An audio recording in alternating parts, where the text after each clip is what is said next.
Welcome to the Deep Sleep Science channel. Tonight, we're going to explore something almost everyone has experienced at least once in their life: overthinking. That quiet moment when the day is finally over, the lights are off, the room is silent, and yet the mind decides that now is the perfect time to replay every conversation, question every decision, and imagine every possible future all at once. Overthinking is one of the most fascinating habits of the human brain. It happens when the mind tries to solve problems, predict outcomes, or make sense of events by thinking about them again and again. In small amounts, this ability actually helps us learn from mistakes, prepare for challenges, and understand the world around us. But sometimes the brain becomes too good at this job. Instead of helping us move forward, it starts looping through the same thoughts, repeatedly replaying the past, imagining the future, and searching for answers that may not even exist. What began as a helpful tool slowly turns into a mental treadmill that keeps running long after the day has ended. And strangely enough, the more tired we are, the louder those thoughts can become. In this video, we're going to take a calm and curious journey through the science, psychology, and hidden patterns behind overthinking.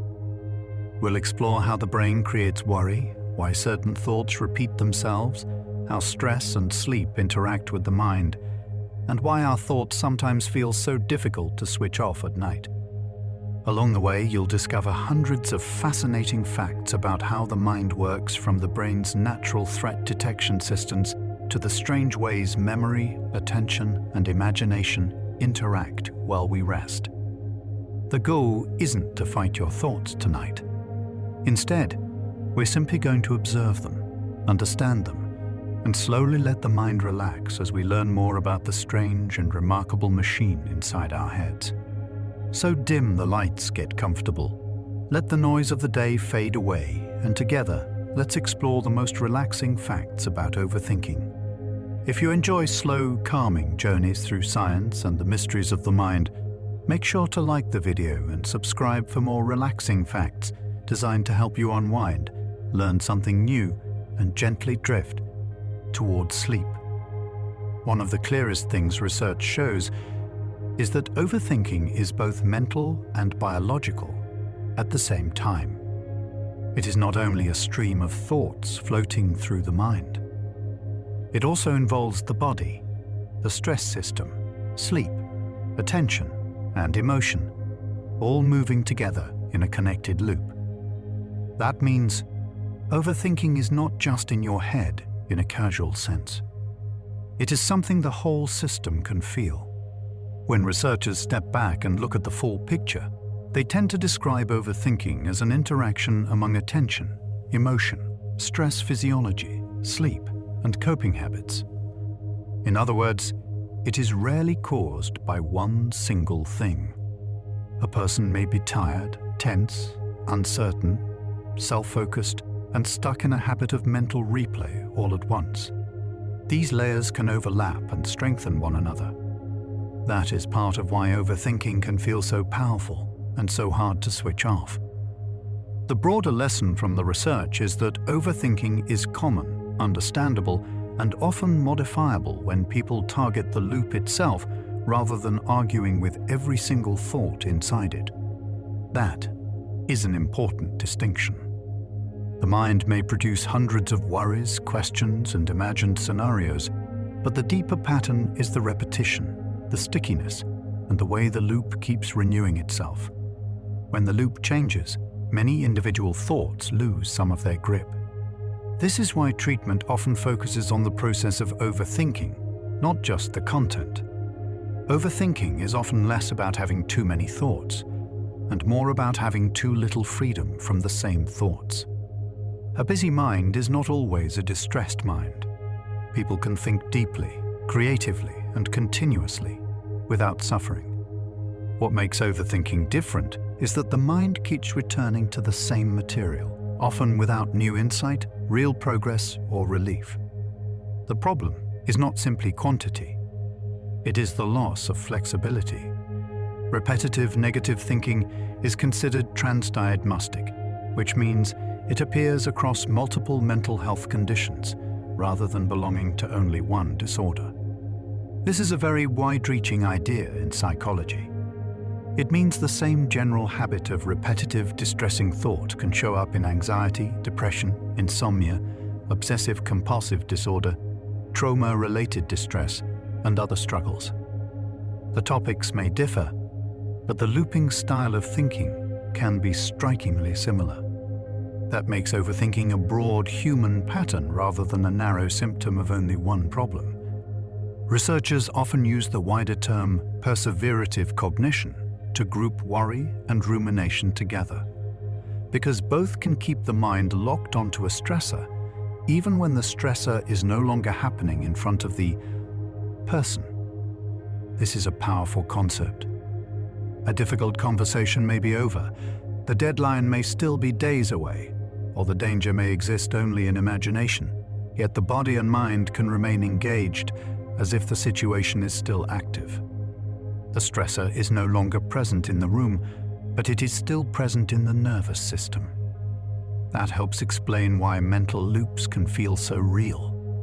Stress can come from something happening outside of you, while anxiety can continue even when there is no immediate threat in front of you. This difference matters because many people confuse the two. Stress may begin with a deadline, a conflict, a financial problem, or a health concern. Anxiety can linger after the event, or even appear when no clear event is happening at all. Overthinking often lives in the space between these two, where a real concern becomes a continuing internal state. The outside situation may fade, but the inside tension remains. Both stress and anxiety can bring excessive worry, body tension, and sleep loss. They often overlap so much that they can feel almost identical in everyday life. A person may notice racing thoughts, tight muscles, irritability, restlessness, and trouble settling down at night. These are not separate worlds. They are often different expressions of the same broader stress response. That is one reason overthinking can touch so many parts of life at once. Overthinking does not stay only in the mind. It is often linked with physical sensations such as heart pounding, sweating, shaking, shortness of breath, or an unsettled stomach. This can make the experience even more alarming because the body seems to confirm that something must be wrong. But in many cases, the body is reacting to perceived threat rather than to immediate danger. The thoughts affect the body, and the body then feeds back into the thoughts. This creates a loop that can feel intense and deeply convincing. The physical stress response itself is remarkably wide-ranging. It can involve the cardiovascular system, the lungs, hormones, digestion, the nervous system, muscles, and even reproductive functions. In other words, when the brain decides something matters urgently, the entire body may begin to organize around that perception. Overthinking can therefore ripple far beyond thought alone. It is part of a whole-body state. That is why the effects can feel so broad and so real. During stress, the sympathetic nervous system becomes active, and chemicals called catecholamines are released, helping prepare the body for action. This is part of the classic fight-or-flight response. It is useful when there is a real need to move, defend, escape, or react quickly. But when the trigger is repetitive thought rather than immediate danger, the body may still act as if urgent action is needed. That is one reason anxious thinking can feel physically intense, even in a quiet room at night. The endocrine side of the stress response also involves cortisol. Cortisol is often discussed as a stress hormone, but its role is more complex than that. It helps manage energy, alertness, and the body's response to challenges. In the context of overthinking, the important point is that mental stress can influence hormonal activity. So once again, thought and biology are closely connected rather than separate. Cortisol normally follows a daily rhythm, with a rise in the morning that helps support wakefulness and alertness. This daily pattern is one of the many rhythms the body relies on. When stress and overthinking build late at night, they can push against the body's normal timing. That can make sleep harder, not only because the mind is busy, but because the stress system is working against the body's natural drift toward rest. Timing matters in biology, and overthinking can disturb that timing. Because stress biology follows rhythms, late-night mental activation can feel especially disruptive. A thought that arrives in the evening does not land in a neutral body. It lands in a body that may already be trying to transition toward sleep. When stress and alertness rise at that moment, they interrupt a process that is meant to become quieter and slower. This helps explain why nighttime worry can feel disproportionately strong. It is not only the content of the thought, but the timing of it. The connection between repetitive stress-related thought and the body is one reason overthinking should not be dismissed as something imaginary or trivial. It is not just in your head in the sense of being fake or unimportant. Repetitive thinking can extend the body's stress activation well beyond the original event. The conversation ends, the problem pauses, the room grows still, but the physiology continues. In that way, overthinking becomes a lingering form of stress exposure. The mind keeps the body engaged. Difficulty sleeping is one of the most familiar effects of persistent overthinking. Many people know the feeling of lying down, hoping to rest, only to find the mind becoming even more active. The day may be over, the light may be low, and the body may be tired, but the thinking continues. Over time, this can create a pattern where bedtime itself begins to feel mentally difficult. The night becomes associated with wakefulness rather than ease. Overthinking and insomnia often reinforce one another in both directions. When a person overthinks, sleep becomes harder. When sleep becomes poor, the mind becomes more vulnerable to getting stuck in repetitive thought. This is not a one-way path. It is a loop.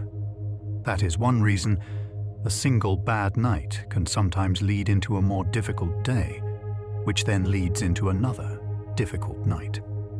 The brain is far from passive during sleep. Sleep supports restoration, regulation, and many important forms of maintenance. Attention, memory, emotional balance, and mental control are all affected by sleep quality. So when a person has slept poorly, the next day's overthinking may feel harder to manage because the brain has had less of the recovery it depends on. Poor sleep does not simply produce tiredness. It changes how the mind functions. Not everyone needs exactly the same amount of sleep, but chronic short sleep increases risk across many areas of health. This matters because some people treat sleep as optional until their thinking begins to suffer. In reality, the brain and body rely on regular rest to stay flexible and regulated. When sleep is cut short again and again, mental loops can become harder to interrupt. Overthinking may then grow in a system that is already strained. Sleep is not a luxury for mental steadiness. Good sleep supports mood, attention, memory, heart health, metabolism, and everyday safety. It is one of the great stabilizers of human functioning. When sleep is healthy, the mind tends to be more patient, more accurate, and less easily overwhelmed. When sleep is poor, many systems lose balance at once. That is why protecting sleep can quietly improve much more than simple tiredness. It supports the very conditions that make overthinking easier to calm. Overthinking may feel like a private mental habit, but its effects can appear in work, school, relationships, health choices, and even accident risk through poor sleep. A person may look outwardly fine while carrying heavy internal strain. They may seem distracted, irritable, indecisive, or exhausted without others understanding why. Because the habit is internal, its cost is often underestimated. Yet the ripple effects can spread across nearly every part of life. A very private loop can have very public consequences. Overthinking is not a formal medical diagnosis on its own. It is an everyday term people use to describe repetitive negative thinking, including worry, rumination, and mental replay.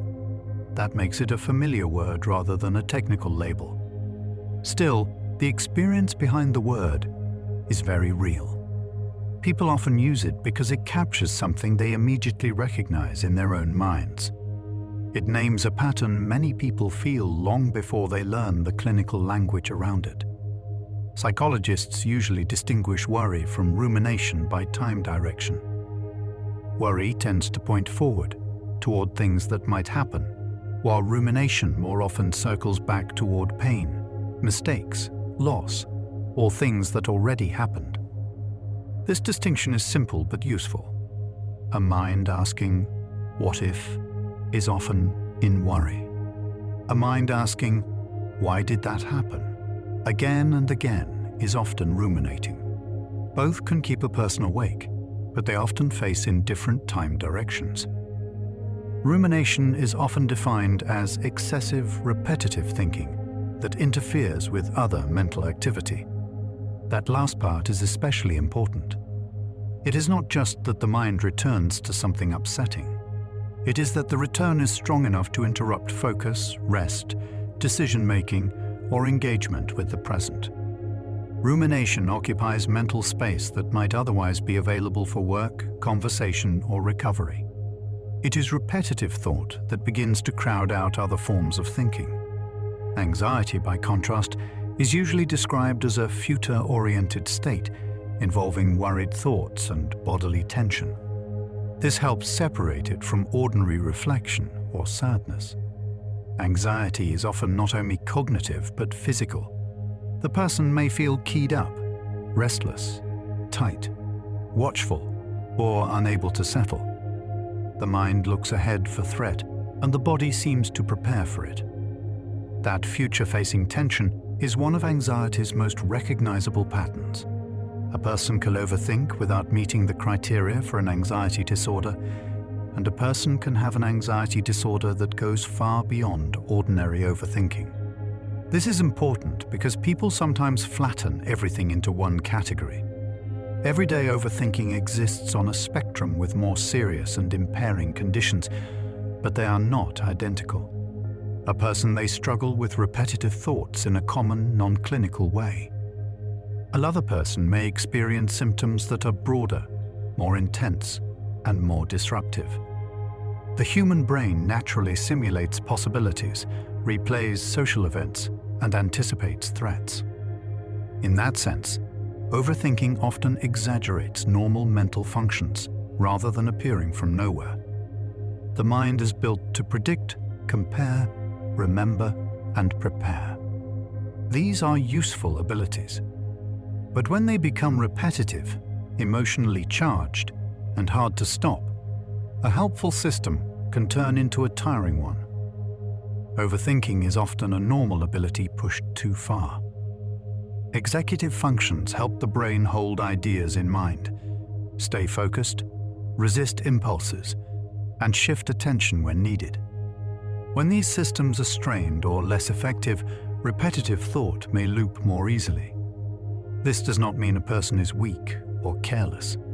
It means the mind may have more difficulty moving away from a thought once it has taken hold. Attention gets captured, and the loop continues. Flexibility becomes harder.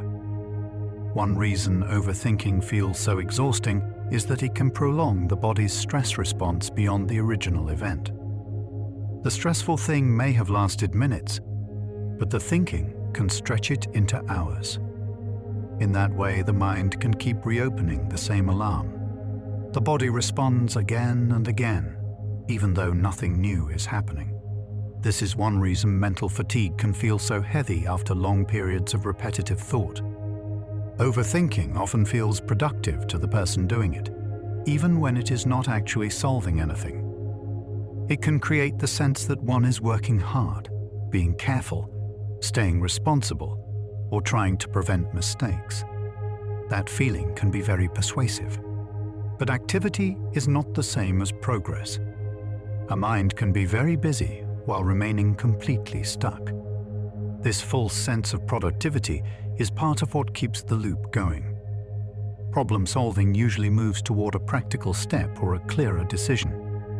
Overthinking, on the other hand, often circles back to the same unresolved question. It may look like analysis, but it does not lead forward in the same way. The mind reviews, rechecks, reimagines, and rephrases, yet the person remains in the same place. That is one of the clearest differences between useful thought and draining thought. One moves, the other spins.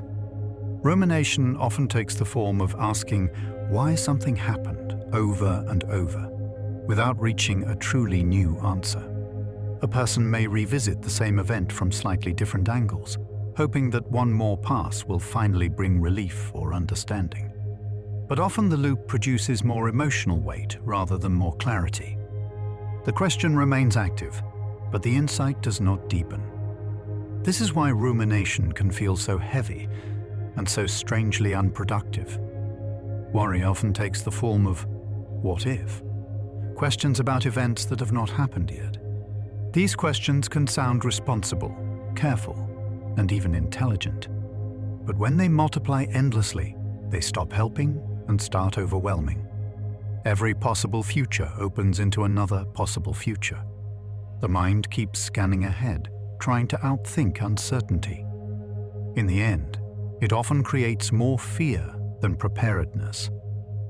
What turns ordinary thinking into distressing overthinking is often not the topic itself, but the frequency, stickiness, and emotional charge of the thought. Two people may think about the same issue in very different ways. One may reflect on it briefly and move on. The other may return to it all day, feeling pulled back into it again and again.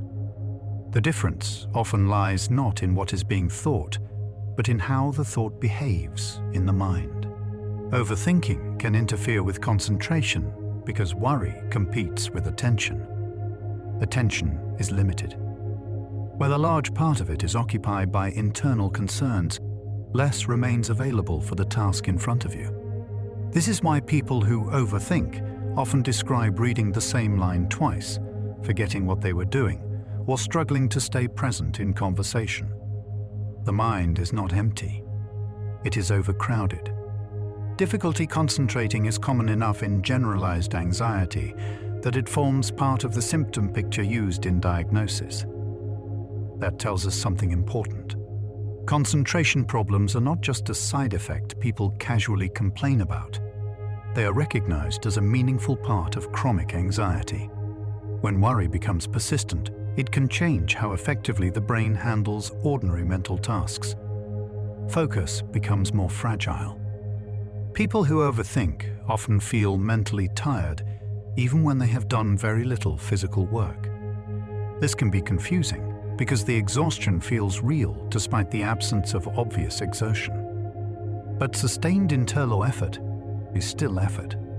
Repeating scenarios, scanning for danger, evaluating outcomes, and replaying conversations all consume energy. The body may be still, but the mind has been laboring for hours. Mental fatigue is still fatigue. Restlessness and that familiar feeling of being on edge often travel alongside uncontrollable worry. The mind may be occupied, but the body is usually not neutral either. There may be a sense of tension, impatience, unease, or inability to settle. Even quiet situations can feel internally noisy. That restless quality is one reason overthinking can be so tiring. It rarely arrives alone, it often brings activation with it. Muscle tension is another common physical companion of chronic worry. A person may not even notice at first that their shoulders are raised, their jaw is tight, or their hands and neck are holding strain.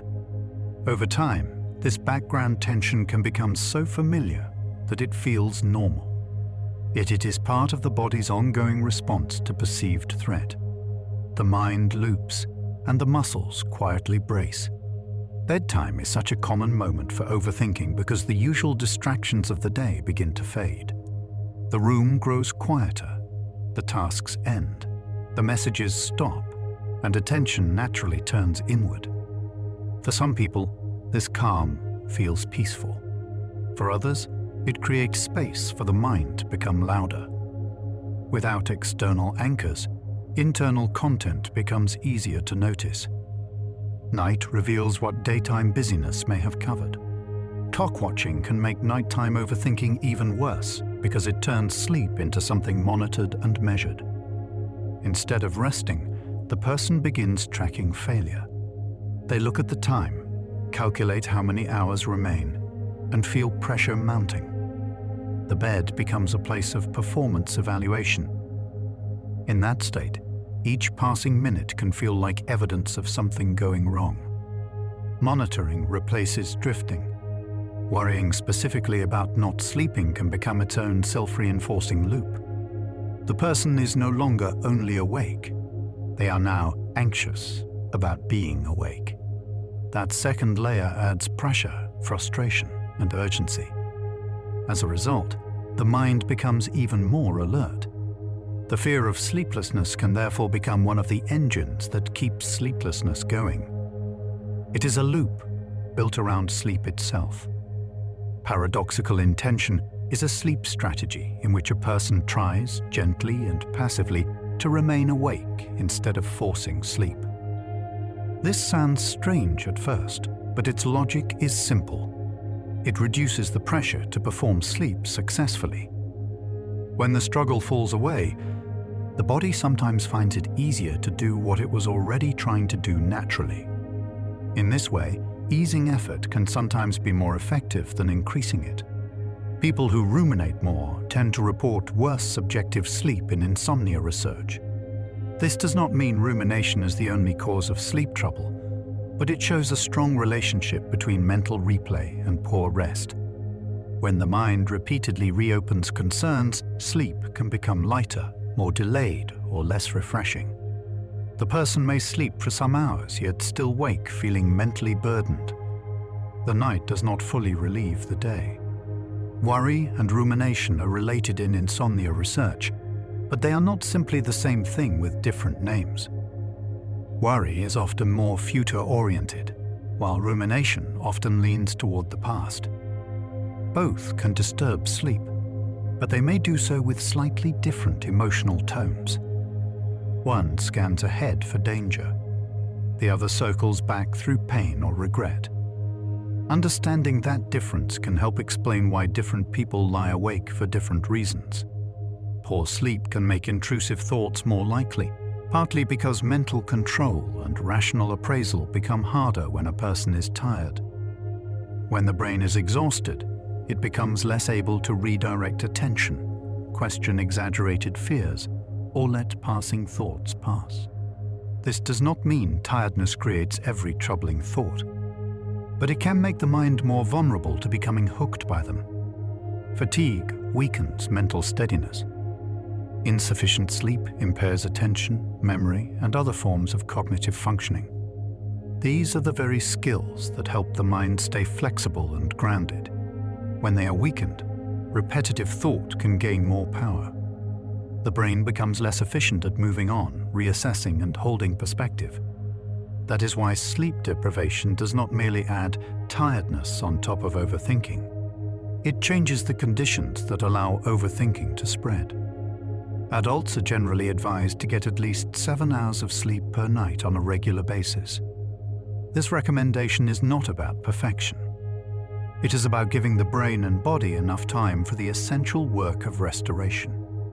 For a person prone to overthinking, that restoration is especially important. Sleep supports the systems that help regulate mood, maintain attention, and soften mental rigidity. Without enough sleep, the mind often becomes a less comfortable place to be. Some expert groups describe 7 to 9 hours as the range most consistent with healthy functioning for most adults. This wider range acknowledges that individuals are not identical. Still, the overall message remains steady. Regular, sufficient sleep supports mental and physical health in a foundational way. In the context of overthinking, that matters deeply. A rested mind is usually better equipped to notice thoughts without getting trapped inside them. Sleep does not solve everything, but it strengthens the ground. Sleep helps attention and memory, and that means protecting sleep can indirectly reduce the fog that amplifies overthinking. When memory and attention are clearer, the mind is less likely to feel scattered, overwhelmed, or stuck. Clearer thinking can make worries seem more manageable and less sprawling. In that sense, sleep does not only restore energy, it restores mental order. And that quiet order can matter a great deal. Many anxious people describe feeling unable to think about anything other than the present worry. This is one of the most draining aspects of overthinking. The thought does not simply visit. It takes over the mental field. Other concerns, pleasures, tasks, and perspectives fade into the background, and the worry becomes the center of awareness. That narrowing of attention is part of what makes overthinking feel so consuming. Chronic worry is often linked with irritability, which helps explain why overthinking can change social behavior even when the thoughts remain private. A person may seem short-tempered, distracted, withdrawn, or easily frustrated without others realizing how much inner strain they are carrying. The mind has been doing continuous work, and patience becomes harder to maintain. In this way, overthinking reaches outward into relationships. The internal loop begins to shape outward life.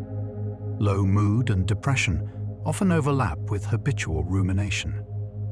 This means that when a person is feeling emotionally low, the mind may be more likely to circle around pain, disappointment, regret, or hopeless interpretations of events. Instead of moving gently from one thought to another, the mind may begin to loop around the same painful material. That overlap matters because rumination does not only reflect low mood, it can also deepen it. The more a person mentally returns to the same distressing themes, the harder it can become to feel emotional movement or relief. Rumination is considered a major dimension of depression-related repetitive negative thinking. In simple terms, it is one of the central ways depression can shape the mind. Rather than only feeling sad, a person may become locked into repeated reflection on loss, personal flaws, mistakes, or the meaning of their pain. The thinking becomes repetitive and sticky, and it often stays focused on what feels unresolved or damaged. This makes rumination more than occasional sadness. It becomes a mental style that can hold the mind in place. The repetitive negative aspect of rumination can contribute to the development or worsening of both depression and anxiety. This happens because the same painful material is mentally revisited so often that it remains emotionally active.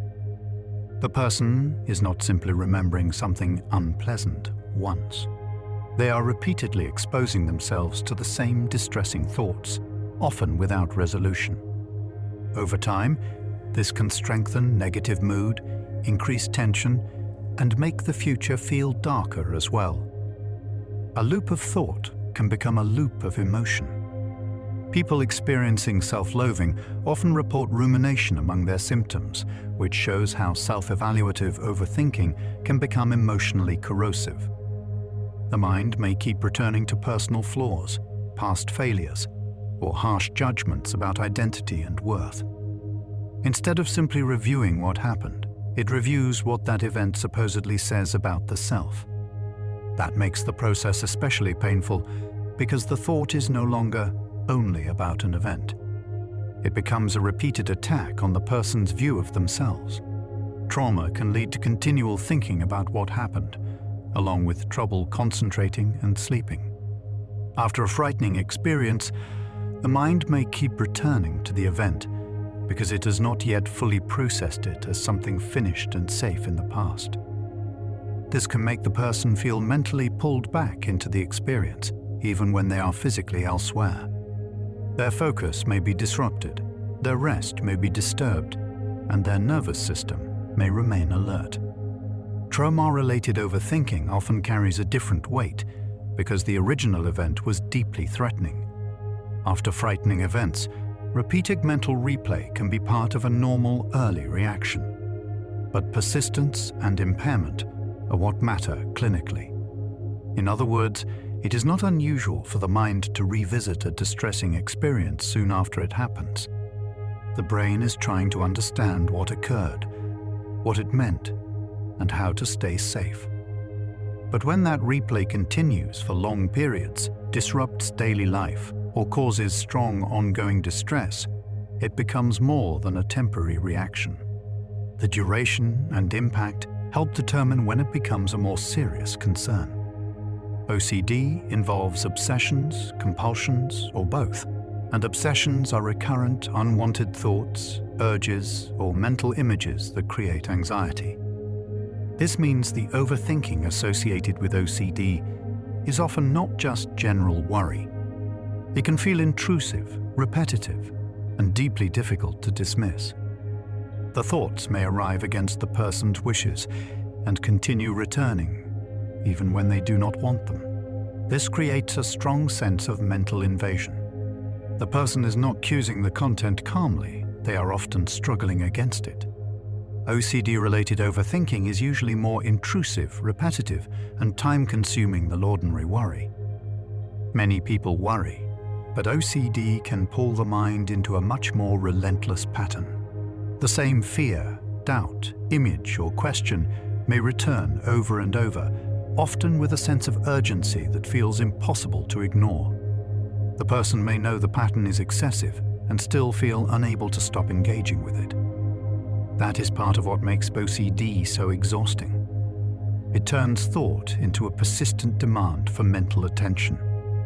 In OCD, the what-if style of thinking often assumes the worst and drives compulsive behaviors meant to reduce fear or doubt. A person may wonder, what if I caused harm? Or what if something terrible happens because I missed something? Those thoughts do not simply remain theoretical. They often lead to checking, repeating, asking for reassurance, or mentally reviewing events. The compulsion is meant to quiet the fear, but usually only does so briefly. Then, the doubt returns, and the cycle begins again.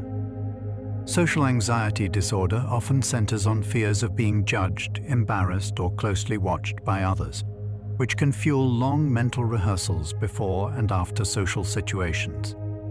Before an event, the person may imagine what could go wrong, how they might appear, or what others may think. After the event, they may replay what they said, how they sounded, or whether they seemed awkward. This means the social moment itself can become much larger in the mind than it was in real life. Overthinking stretches it in both directions. Common social anxiety triggers include public speaking, meeting new people, dating, interviews, and even brief everyday interactions.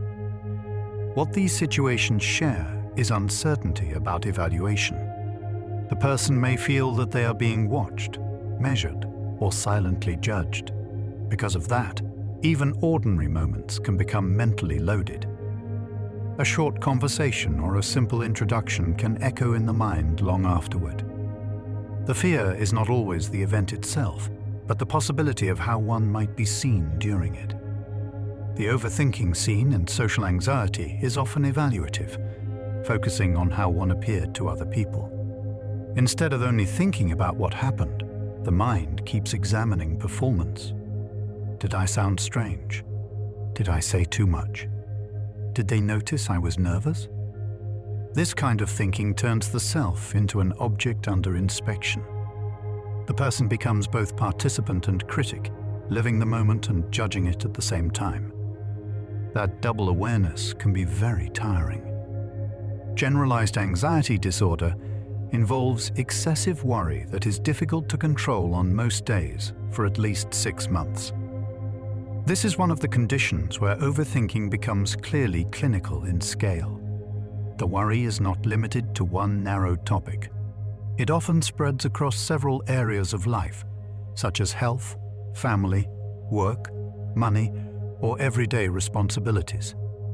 The key feature is not just that the person worries a lot, but that the worry feels hard to manage and keeps returning across time. It becomes a pattern rather than an occasional phase. Sleep problems are part of the picture in generalized anxiety, not just an unrelated side issue. This matters because people sometimes think of poor sleep as merely a consequence of stress, when in fact it is often woven into the condition itself. The person may struggle to fall asleep, stay asleep, or wake feeling unrested because the nervous system has not truly settled. Sleep loss then feeds back into the anxiety. So the condition does not only disturb the day, it often disturbs the night as well. Anxiety disorders can worsen over time when untreated, which is why persistent overthinking deserves attention rather than dismissal. This does not mean every worried person is on a path towards severe illness, but it does mean that strong, repeated, impairing worry is not always something that simply fades on its own. Habits can deepen, avoidance can grow, and sleep problems can become more established. Early attention can sometimes prevent a temporary pattern from becoming a more fixed one. Panic attacks are episodes of intense fear with strong physical symptoms, and the fear of having another attack can itself become a form of overthinking. After one frightening episode, the person may start scanning themselves closely for early signs of another. They may replay the attack, wonder what caused it, and avoid places or situations linked to it. In this way, the original panic becomes only part of the problem. The anticipatory thinking around it becomes another source of distress. Nighttime panic attacks can wake a person from sleep, creating another pathway between fear and sleep disruption. This can feel especially alarming because the person may awaken suddenly in a state of intense distress without the usual daytime context around them. Their heart may race, their breathing may change, and the experience can feel deeply disorienting. Afterward, fear of going back to sleep may develop. So one nighttime episode can affect many nights that follow. Mania and hypermania can involve racing thoughts, but those racing thoughts usually come with increased energy and a reduced need for sleep, which differs from the drained, burdened feeling common in anxious overthinking. This distinction matters because similar phrases can describe very different states. A person with anxious overthinking often feels tired, tense, and worn down. A person in mania or hypermania may instead feel unusually energized, fast-moving, and less in need of rest. The experience of speed in the mind is real in both cases, but the broader context is different. Because racing thoughts can appear in more than one condition, context matters more than the phrase alone. The same outward description can hide very different emotional states, sleep patterns, and behavior patterns. That is why proper understanding requires looking at the full picture rather than one symptom in isolation. Is the person exhausted or energized? Sleeping poorly because they want rest but cannot get it, or sleeping less because they do not feel they need it? Context gives meaning. Overthinking is often worsened by uncertainty because the mind keeps searching for a complete answer that real life cannot always provide. Human beings generally prefer clear outcomes, predictable patterns, and understandable causes. But many parts of life do not offer that. Relationships, health, work, and the future all contain unknowns. For an overthinking mind, those unknowns can feel intolerable. The loop begins because the mind keeps trying to close something that may not be closable. The mind often treats uncertainty as a problem that must be solved, even when no immediate action is possible. This is one reason overthinking can feel endless. If the mind decides that uncertainty itself is unacceptable, then every open question becomes mentally urgent. Yet many uncertainties can only be lived through, not solved in advance. The person may keep analyzing in search of closure that reality does not yet offer. The thought continues because the answer does not arrive. Repetitive thinking can create an illusion of control, making a person feel as if they are doing something useful while still remaining stuck. The mind seems active, alert, and engaged, so it can feel responsible to keep going. But in practice, the same mental loop may not increase safety, insight, or preparedness at all. It only creates the sensation of effort. This illusion can be powerful because people often trust activity more than stillness. Yet constant mental motion is not always meaningful progress. Rumination is more likely during negative mood states, according to cognitive models of attention and mental scope. When mood drops, attention often narrows and becomes more self-focused. The mind may notice losses, flaws, disappointments, and unresolved pain more easily than it notices possibility or balance.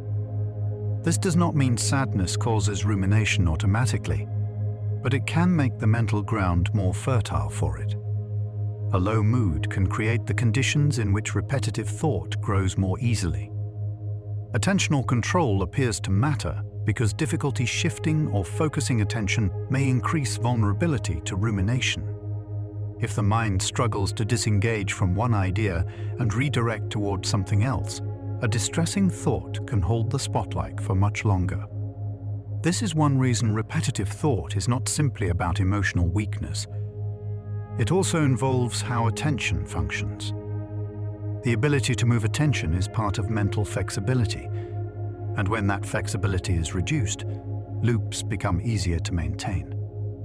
The default mode network, a brain network active during rest and self-referential thought, has been linked to rumination in depression research. This network is often involved when the mind turns inward, reflects on the self, remembers the past, or imagines the future. None of this is automatically unhealthy. In fact, much of normal inner life depends on it. But in some conditions, its activity may become more closely tied to repetitive self-focused distress. That helps connect everyday overthinking to larger patterns in brain function. The default mode network is not bad in itself. It supports self-reflection, memory, and mental exploration, which are important parts of ordinary human thinking. The issue is not that the network exists, but that in some situations it becomes involved in maladaptive loops. A healthy mind needs inward reflection sometimes. The problem begins when inward reflection turns into repetitive self-trapping. So the same basic mental machinery that allows insight can also become part of rumination when it loses balance. Ineffective suppression of default mode network activity has been associated with attentional lapses and weaker goal-directed behavior. In everyday terms, this suggests that when the brain has difficulty quieting internally focused activity at the right moment, it may be harder to stay on task. The mind drifts inward, attention slips, and the person may feel less anchored to what they are trying to do. This does not mean the person lacks effort. It means their mental systems may be having trouble shifting gears. Mind-wandering and self-referential thought are normal brain functions, which helps explain why overthinking often feels familiar rather than strange. The human mind naturally drifts, revisits memories, imagines future events, and reflects on the self.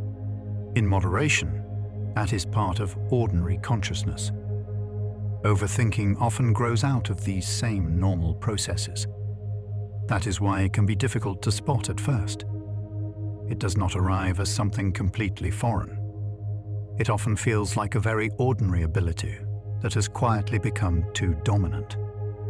Overthinking often becomes more intense when a person is tired, bored, or understimulated because attention has fewer external anchors. When the environment offers less to engage with, the mind may turn inward more strongly. If the inner world is already carrying unresolved stress, that inward turn can intensify looping. Fatigue also reduces mental flexibility, making it harder to shift away once the loop begins. So low stimulation can sometimes create an open door for repetitive thought. Boredom can increase internal focus and make a person more vulnerable to a negative ruminative cycle. When there is not enough meaningful engagement outside, the mind may begin generating its own material. Sometimes this leads to creativity or reflection. But if the emotional background is tense or low, it may instead lead to repetitive worry or self-focused distress. Boredom is not always restful. For some minds, it becomes a space where negative loops grow louder. Perfectionism can feed overthinking because the person keeps mentally checking whether a standard has truly been met. Instead of finishing a task and letting it be done, the mind may keep searching for flaws, gaps, or ways things could have been better. This does not always come from vanity. Often it comes from fear of failure, judgment, mistakes, or not being good enough. The standard keeps moving, and the mind keeps chasing it. Socially prescribed perfectionism has been linked with depression and anxiety, making it one of the more psychologically costly perfectionism styles. This form of perfectionism is less about privately enjoying excellence and more about feeling that other people expect flawlessness. The person may believe they must meet impossible standards to be accepted, respected, or safe from criticism. That belief can create chronic tension. Overthinking then becomes a way of trying to keep up with impossible, imagined demands. Vulnerable perfectionists often ruminate and cognitively perseverate in response to stress. In plain language, this means that when something feels wrong or uncertain, the person may get mentally stuck on it for long periods. Instead of adapting and moving forward, they may keep analyzing what should have happened, what might go wrong, or how they may have failed. The perfectionistic standard creates pressure, and stress activates the loop. The result is a mind that has trouble letting go. Academic settings create many classic overthinking triggers because they combine evaluation, deadlines, uncertainty, and social comparison. Students are often expected to perform under pressure while also being aware of how others are doing. Tests, grades, applications, presentations, and competition can all make the mind more vigilant. For someone prone to overthinking, this environment offers many chances for mental replay and future-focused worry. The pressure is not imagined, but the mind may keep carrying it long after the study session ends. Worry, rumination, academic stress, and perfectionism have all been associated with higher anxiety and depressive symptoms in university samples. This shows how often these patterns cluster together. They do not usually arrive one by one in neat separation. A student may feel pressure to perform, compare themselves to others, replay mistakes, worry about the future, and lose sleep all at once. When those pressures combine, the emotional burden can grow quickly. The mental style and the environment interact. Procrastination and overthinking often reinforce each other because avoidance leaves more time for worry, and worry makes action feel harder. When the task is delayed, the mind does not necessarily relax. Instead, it often fills the delay with guilt, fear, or mental rehearsal. Then the task feels even heavier, which makes starting even harder. This creates a painful loop where not acting increases distress, and increased distress makes acting less likely. The person appears inactive, but internally they may feel trapped in constant effort. Long-term studies suggest that procrastination can lead to later anxiety and depressive symptoms. This matters because procrastination is often mistaken for laziness or lack of care. In reality, it can be closely tied to stress, fear, shame, and mental overload.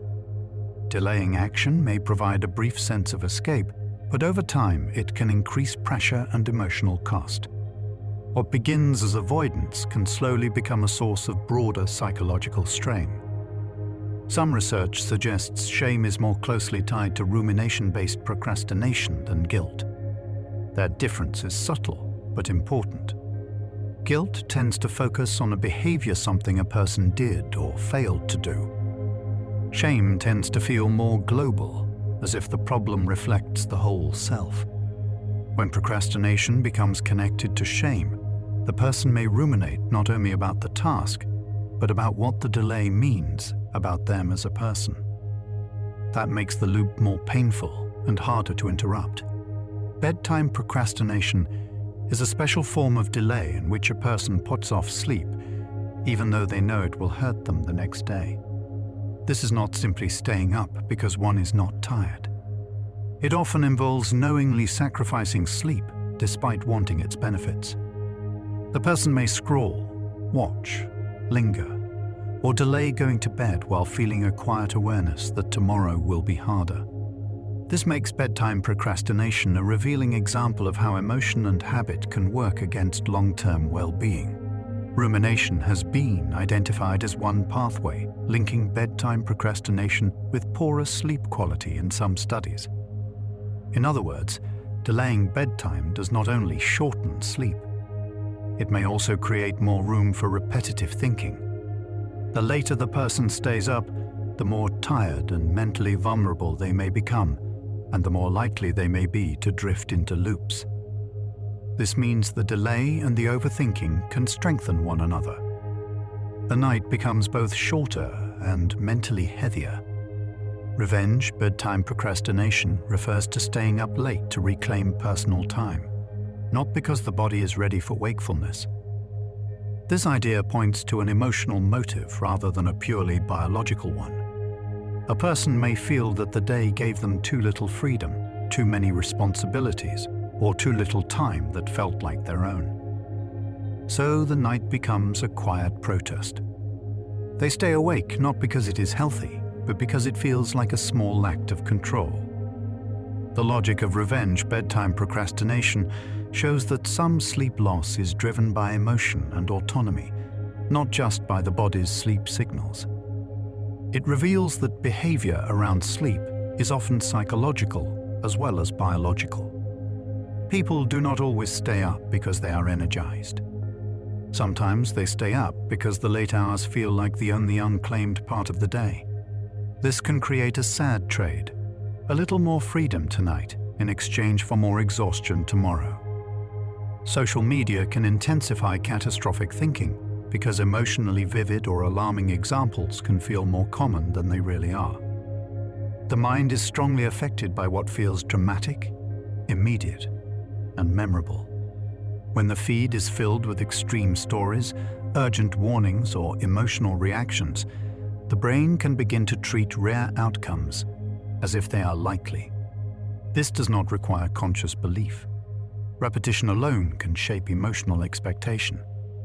The result is a world that feels more dangerous than it may actually be.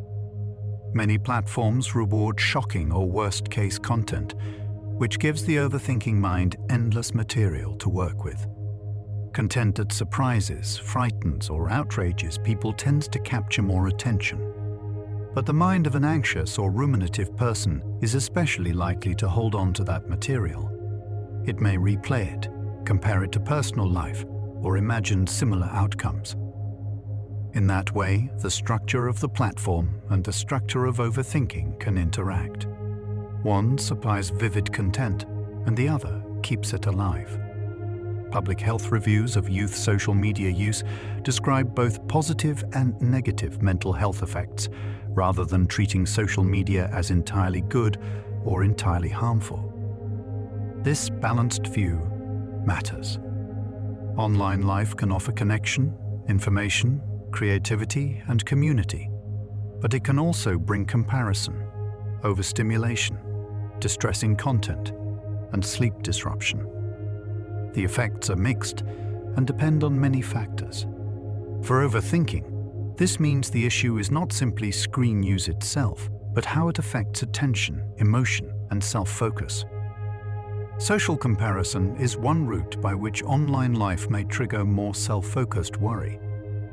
When people are repeatedly exposed to polished, selective, or idealized snapshots of others, they may begin measuring themselves more harshly. This can lead to questions about worth, progress, appearance, success, or belonging. For someone already prone to overthinking, those comparisons can become fuel for repetitive self-evaluation. The mind starts using other people's images as mirrors, and often unfair ones. Researchers note that anxiety symptoms among young people are being actively studied in relation to social media use, showing how current and important this issue has become. This tells us that the question is not settled in a simplistic way, but it is significant enough to deserve serious attention. The modern environment gives the mind more stimulation, more comparison, more information, and more late-night engagement than many earlier generations faced. Understanding how this shapes worry and mental loops is now a major part of contemporary mental health research. Screen time before bed can worsen racing thoughts because it combines mental stimulation, incoming information, and exposure to bright light all at once. Instead of allowing the brain to gradually slow down, screens often keep it engaged, alert, and searching for the next thing. Even if the content seems harmless, the constant movement of attention can keep the mind active when it is supposed to be easing towards sleep. For someone prone to overthinking, this can make it much harder to feel the natural shift from daytime alertness into nighttime quiet.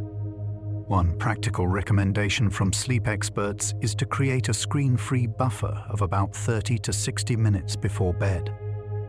The reason is not simply moral or old-fashioned.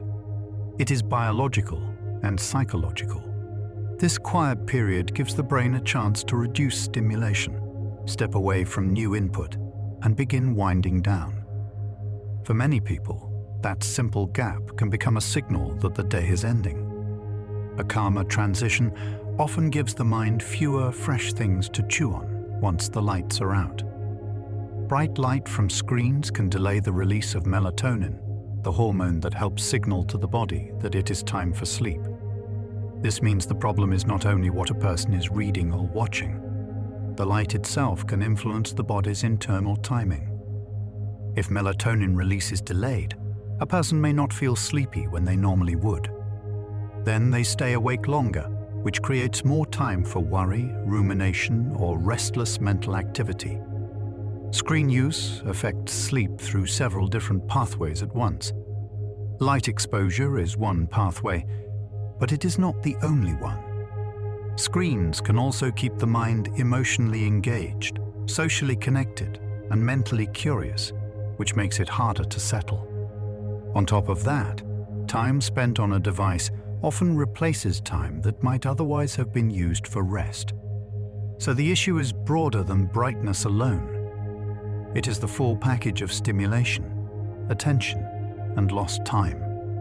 Bedtime scrolling can make overthinking worse by keeping the brain in a mode of active seeking rather than closure. The person is still searching, reacting, comparing, and moving from one piece of information to another. That searching mode is very different from the mental state that supports sleep. Instead of allowing the day to feel finished, scrolling can make the mind feel as if there is always one more thing to check. For an overthinking mind, that endless, unfinished feeling can be especially activating. Some people notice that they overthink most when they first lie down because the body becomes still before the mind does. During the day, movement, conversation, work, and noise can cover a lot of internal mental activity. But once the body is quiet, the thoughts become easier to hear. The person may suddenly notice worries that had been present all along but hidden beneath busyness. The bed does not create every thought. It often simply removes the distractions that had been keeping those thoughts in the background. Other people overthink most in the middle of the night, when a brief waking moment turns into full mental engagement. They may wake for an ordinary reason, but once awake, the mind begins to latch onto concerns. Because the night is so still, the thoughts can quickly feel larger than they would during the day. A small window of wakefulness becomes a long stretch of thinking. This is one reason middle-of-the-night awakenings can feel so frustrating. The body is tired, but the mind suddenly becomes busy. Alcohol can make a person feel sleepy at first, but it often disrupts sleep later in the night. The early drowsy effect can be misleading because it feels like help at bedtime. But as the night continues, alcohol can fragment sleep and make it less restful. This means a person may fall asleep faster yet still wake up more often, or sleep more lightly later. That poorer quality sleep can then leave the mind more vulnerable to next-day worry and nighttime mental loops. Caffeine and nicotine are stimulants, and both can interfere with sleep for hours after they are used. Many people think mainly about how they feel in the moment, but the body continues processing these substances long after the drink or cigarette is finished. A person may not feel obviously energized and still experience a more alert nervous system at bedtime. For someone already prone to overthinking, that extra stimulation can make it harder to drift into sleep naturally. The effects of caffeine can last up to 8 hours, which is longer than many people realize. That means a drink taken in the afternoon can still be influencing the body at night. Even if the person feels mostly normal, the nervous system may remain more activated than it would have been otherwise. This can delay sleepiness, lighten sleep, or make the mind feel more restless. Small, everyday habits can quietly shape the conditions in which overthinking either grows or softens. Large or heavy meals near bedtime can disturb sleep and indirectly make nighttime overthinking worse. When digestion is still active and the body feels physically uncomfortable, it becomes harder to settle into restful sleep. A person may feel too full, too warm, or simply physically unsettled. That discomfort can make the mind more likely to notice itself. And once the mind turns inward, worries can become easier to latch onto. Regular physical activity is associated with better sleep, and that matters because better sleep removes one major amplifier of overthinking. Movement helps the body use energy, regulate stress, and support healthier sleep patterns. It also gives the nervous system a way to process activation physically rather than only mentally. For many people, regular exercise does not erase worry, but it creates a more stable mental and bodily baseline. That stability can make mental loops easier to interrupt. Exercise too close to bedtime may disturb sleep for some people, which shows that timing matters as much as the activity itself. Movement can be calming in one context and activating in another. If the body is energized right before sleep, it may take longer to fully settle. This does not happen to everyone in the same way, but it is one reason sleep advice often includes paying attention to when exercise happens, not just whether it happens. Spending time outside every day supports healthy sleep habits and helps strengthen circadian timing. Natural light, especially earlier in the day, acts as a powerful cue for the body's internal clock. When the circadian system is well anchored, sleepiness and alertness tend to show up at more appropriate times. This can make evenings feel more naturally sleepy and mornings feel more naturally awake. A steadier rhythm gives overthinking fewer chances to bloom inside a disordered schedule. A quiet, cool, and dark bedroom is part of standard sleep hygiene because the sleeping brain remains sensitive to its environment. Sleep is not the same as switching off completely. The brain still responds to noise, light, temperature, and discomfort.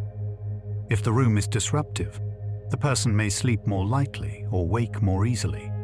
Those small disruptions can create extra openings for mental activity. Sometimes improving the environment does not solve overthinking, but it removes unnecessary barriers to rest. Consistent sleep schedules tend to support health and performance better than highly irregular ones. When the body knows roughly when sleep and wakefulness are expected, its internal systems can organize around that pattern more effectively. Irregular schedules, by contrast, can make it harder to build stable sleep pressure and predictable rest. For the overthinking mind, predictability can be very helpful.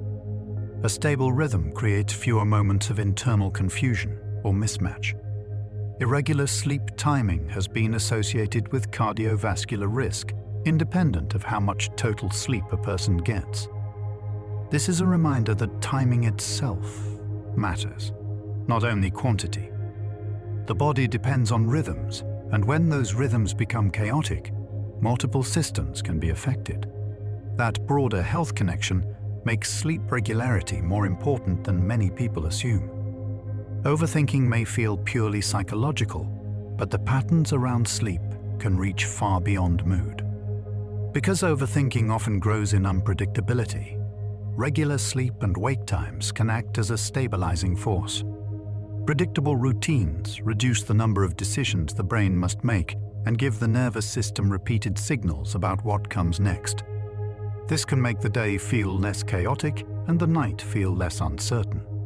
A regular routine will not eliminate all worry, but it can reduce one layer of instability that often feeds it. Going to bed only when sleepy is a common recommendation in insomnia treatment because long periods of wakefulness in bed can teach the brain that bed is a place for thinking. When a person lies there alert, frustrated, planning or worrying night after night, the bed slowly becomes associated with mental activity rather than rest. Over time, simply getting into bed can trigger alertness. This is one reason timing and association matter so much in sleep treatment. Stimulus control in CBTI is designed to reassociate the bed with sleep rather than frustration, planning, or wakeful struggle. The basic idea is that the brain learns through repetition. If the bed is repeatedly paired with tossing, thinking, and checking the time, those states become linked. Stimulus control works to rebuild a calmer association. It is simple in principle, but powerful in practice, because it addresses learned patterns rather than only sleep hygiene rules. CBTEI, which stands for Cognitive Behavioral Therapy for Insomnia, is considered a first-line treatment for chronic insomnia. That means it is often recommended before relying mainly on medication, especially for ongoing sleep problems. The reason is that CBT addresses the thoughts, habits, and learned associations that keep insomnia alive. It does not only aim to sedate the body temporarily, it aims to change the pattern that sustains the sleep difficulty. CBTI usually includes several components rather than one single technique. These often include sleep hygiene, stimulus control, cognitive therapy, sleep restriction, and relaxation methods. This matters because insomnia is usually not maintained by only one thing. A person may have unhelpful beliefs about sleep, poor habits around bedtime, fear of wakefulness, and an overstimulated mind all at the same time. A multi-part treatment matches a multi-layered problem. Standard CBT is often delivered over about 6 to 8 sessions. That time frame reflects the fact that changing sleep patterns usually requires repetition, practice, and learning. People often hope for one perfect trick that will make sleep return immediately, but chronic insomnia tends to involve habits and beliefs that have built up over time. CBTI works by changing those patterns gradually and steadily. It is not instant, but it is structured and evidence-based. One aim of the cognitive therapy part of CBTI is to reduce unhelpful beliefs and fear about sleep itself. Many people with chronic insomnia become afraid of wakefulness, afraid of not coping tomorrow, or convinced that one bad night will ruin everything. These beliefs can increase pressure and nighttime alertness. Cognitive therapy helps question those patterns and replace them with more realistic, less frightening interpretations. The goal is not blind optimism. It is a calmer, more accurate relationship with sleep. Digital CBTI now exists as an option when in-person access is limited, though therapist-guided versions often show stronger effects. This is encouraging because it means help can reach more people in more settings. At the same time, the difference in effectiveness reminds us that support and guidance still matter. Some people benefit from structured self-help. Others do better when a professional helps tailor the process. The important point is that treatment can take more than one form. The reason overthinking matters clinically is not that thoughts themselves are bad, but that their form and persistence can begin to impair functioning. Everyone has repetitive thoughts sometimes. The concern grows when those thoughts become hard to control, strongly distressing, or disruptive to work, relationships, sleep, and daily life. A mind that cannot disengage easily can begin to shape behavior in important ways. The issue is not simply what is thought. It is what the pattern does to a person's life. Functional impairment is one of the clearest boundaries between ordinary mental noise and a disorder that may need treatment. A person can worry without being unwell, but when the worry repeatedly interferes with concentration, rest, decision-making, enjoyment, or responsibilities, the pattern becomes more serious. This idea is useful because it focuses on impact rather than only intensity. What matters is not just how loud the thoughts feel, but how much they change a person's ability to live freely. Grounding techniques work by bringing attention back to immediate sensory reality. Instead of staying trapped in abstract thought loops, the person turns toward what is actually present in the room or in the body right now.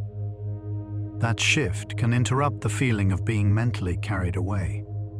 Grounding does not solve every problem, but it can reduce the distance between the person and the present moment. Sometimes that small shift is enough to loosen the grip of overthinking. Grounding techniques are not meant to erase anxiety completely. Their purpose is to help a person regain stability in the present, rather than eliminate every uncomfortable thought. This is important because many people use coping tools while secretly hoping never to feel distress again. Grounding works better when it is understood as a stabilizer rather than a magic off switch. It creates enough steadiness to help the person think, breathe, and function more clearly. Physical grounding often uses the senses of sight, touch, hearing, taste, or smell as anchors. The logic is simple and very human. When the mind is trapped in imagined futures or repeated mental replay, sensory input can reconnect attention to what is actually happening now. Feeling fabric, noticing sounds, naming colors, or tasting something strong can create a bridge back to the present. The senses are concrete, and concrete experience can interrupt abstract spirals. The usefulness of grounding in overthinking lies in how it shifts the brain from abstract loops to direct input. Overthinking often happens in a mental space filled with prediction, memory, and interpretation. Grounding moves attention towards something immediate and undeniable. The floor under your feet, the sound in the room, the coolness of air, the texture of an object. These things do not require analysis in the same way. They help the mind step out of the maze and back into contact with the world. Progressive muscle relaxation is often recommended for racing thoughts because body tension and mental tension frequently move together. A mind full of worry is often attached to a body that is quietly bracing. Shoulders tighten, the jaw clenches, the chest feels held, and the whole system becomes slightly guarded. Progressive muscle relaxation works with that connection. By calming the body, it often becomes easier to calm the mind as well. Progressive muscle relaxation works by intentionally tensing and then relaxing different muscle groups, which helps a person notice strain and release it more clearly. Many people are carrying tension they barely recognize because it has become so familiar. This method makes tension more visible by contrasting it with relaxation. The person feels what holding is like, and then what letting go is like. That physical contrast can be deeply informative. It teaches the body a sensation it may have forgotten. Light stretching or gentle yoga before bed may help some people reduce tension and reconnect attention to the body. The benefit is not only physical flexibility, it is also the shift from mental speed to bodily awareness. Slow movement can become a softer form of attention, one that does not demand problem-solving or analysis. For an overthinking mind, that kind of embodied focus can feel like relief. The person is still present, but not trapped in thought. Mindfulness is not about forcing the mind to become empty. It is about noticing present experience without immediately judging it, fighting it, or getting carried away by it. This is an important correction because many people think they are failing at mindfulness if thoughts continue to appear. But thoughts always appear. The skill is in changing how they are met. Instead of obeying every thought, the person learns to notice it, allow it, and return attention gently. One reason mindfulness can help overthinking is that it changes a person's relationship to thoughts rather than demanding that thoughts vanish. This is a very different goal. If the only aim is to stop thinking, frustration usually grows. But if the aim is to see thoughts more clearly and be less controlled by them, the process becomes more workable. The thought may still be there, but it no longer has the same authority. That shift alone can reduce suffering. Reviews of mindfulness meditation suggest that it can improve some aspects of sleep quality. This does not mean it works perfectly for everyone, and it does not mean all sleep problems are caused by stress alone. But it does suggest that training attention and reducing reactivity can help people rest more effectively. When the mind becomes less entangled in every passing thought, sleep may come more naturally. The change is often subtle, but subtle changes matter at night. Mindfulness and nighttime rumination have been found to have independent associations with insomnia. This suggests that mindfulness is not simply the opposite of rumination, even though the two can influence one another. A person may have low mindfulness and high rumination, or their patterns may be more mixed. The important point is that both seem relevant to sleep. How a person attends to their thoughts at night matters, not just what those thoughts are about. Mindfulness-based cognitive therapy has been shown in some research to influence brain network patterns related to self-focused thought. This is a reminder that mental habits are not only abstract or philosophical. They are linked with real patterns of brain activity. When a person learns a different way of relating to their thoughts, the brain's functioning may shift as well. That does not make mindfulness mysterious. It simply means practice can shape mental systems over time. Acceptance-based sleep approaches aim to reduce the struggle with wakefulness, not only the wakefulness itself. This is a subtle but important idea. Fighting wakefulness can increase tension, frustration, and alertness. Acceptance-based methods instead encourage a gentler response, acknowledging wakefulness without turning it into a crisis. Paradoxically, this often makes sleep easier. The less the person battles the moment, the less mental fuel the moment receives. A useful distinction in managing overthinking is the difference between solvable problems and unsolvable worries. Some concerns can be acted on. A call can be made, a plan can be written, a task can be scheduled. Other worries are open-ended and cannot be fully resolved in the moment. Confusing these two categories often keeps people stuck. They keep trying to solve uncertainty itself, which is not always possible. Clearer sorting can reduce unnecessary mental effort. For solvable worries, writing down a concrete plan is usually more helpful than endlessly reviewing the concern in the mind. Mental rehearsal often gives the feeling of responsibility without producing the clarity of an actual plan. Once a next step is written, the brain has something solid to return to. The issue becomes more contained. A plan does not solve everything, but it transforms vague mental pressure into something more specific and manageable. For unsolvable worries, acceptance often works better than trying to force complete certainty. This can be difficult because the mind naturally wants answers.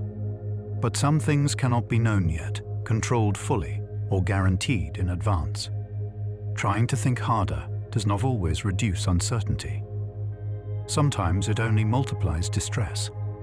Acceptance, in this context, means allowing uncertainty to exist without treating it as an emergency that must be mentally defeated tonight. The idea of worry time is based on the understanding that worries do not need to take over the entire day. Instead of responding to every worried thought the moment it appears, the person sets aside a designated period to face worries intentionally. This creates a kind of container. The mind learns that concerns are not being ignored forever, but they also do not get unlimited access to every hour. Containment can be calming because it replaces constant intrusion with structure. A typical worry time method involves writing worries down as they appear and postponing them to a planned time later. This can feel strange at first, especially for people who believe every worry needs immediate attention. But postponement teaches an important lesson. A thought can wait. It does not automatically deserve instant engagement. By delaying the response, the person practices separating the appearance of a thought from the obligation to follow it immediately. The point of worry time is not to ban all worry. It is to contain it. That distinction matters because strict mental suppression often backfires. Worry time acknowledges that concerns exist, but it limits when and how they are handled. This can reduce the sense that the mind is available to fear at every moment. It is a boundary-setting practice, not a denial practice. And boundaries are often what overthinking lacks. Postponing worry can teach the brain that a thought is not necessarily an emergency. Many overthinking loops survive because they feel urgent. The person assumes that if a thought arrived strongly, it must require action now. Delaying the engagement challenges that assumption. Often the thought feels different later, less powerful or less relevant.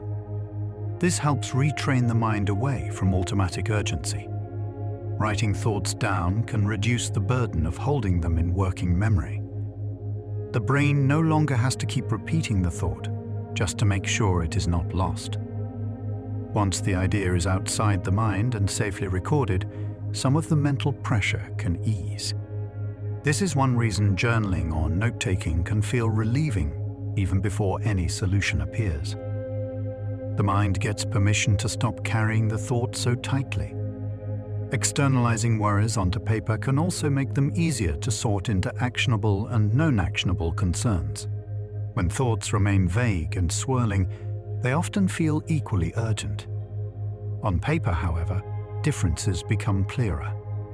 Some concerns can be addressed with a step.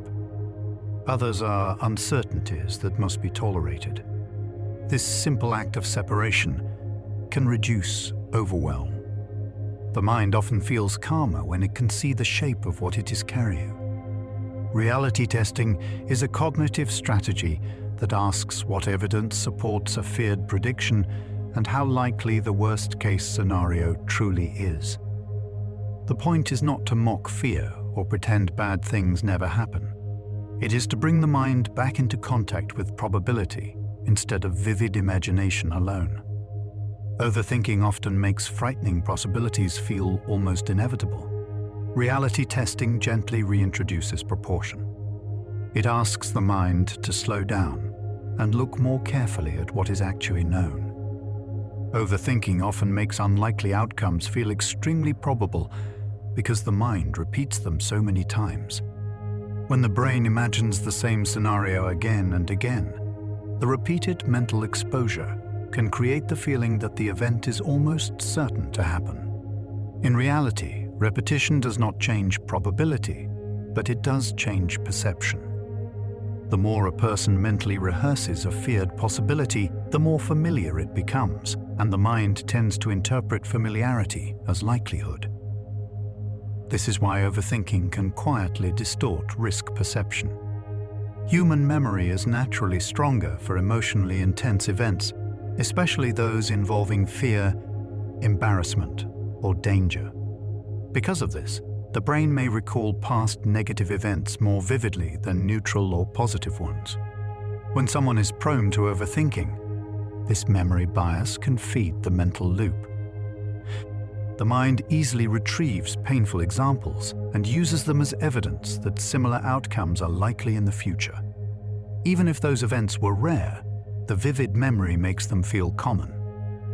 Psychologists sometimes describe a process called catastrophizing, where the mind jumps quickly to the worst possible interpretation of a situation. Overthinking can make catastrophizing more likely because the mind keeps exploring possibilities without stopping at realistic boundaries. A small problem can slowly expand into a chain of imagined disasters.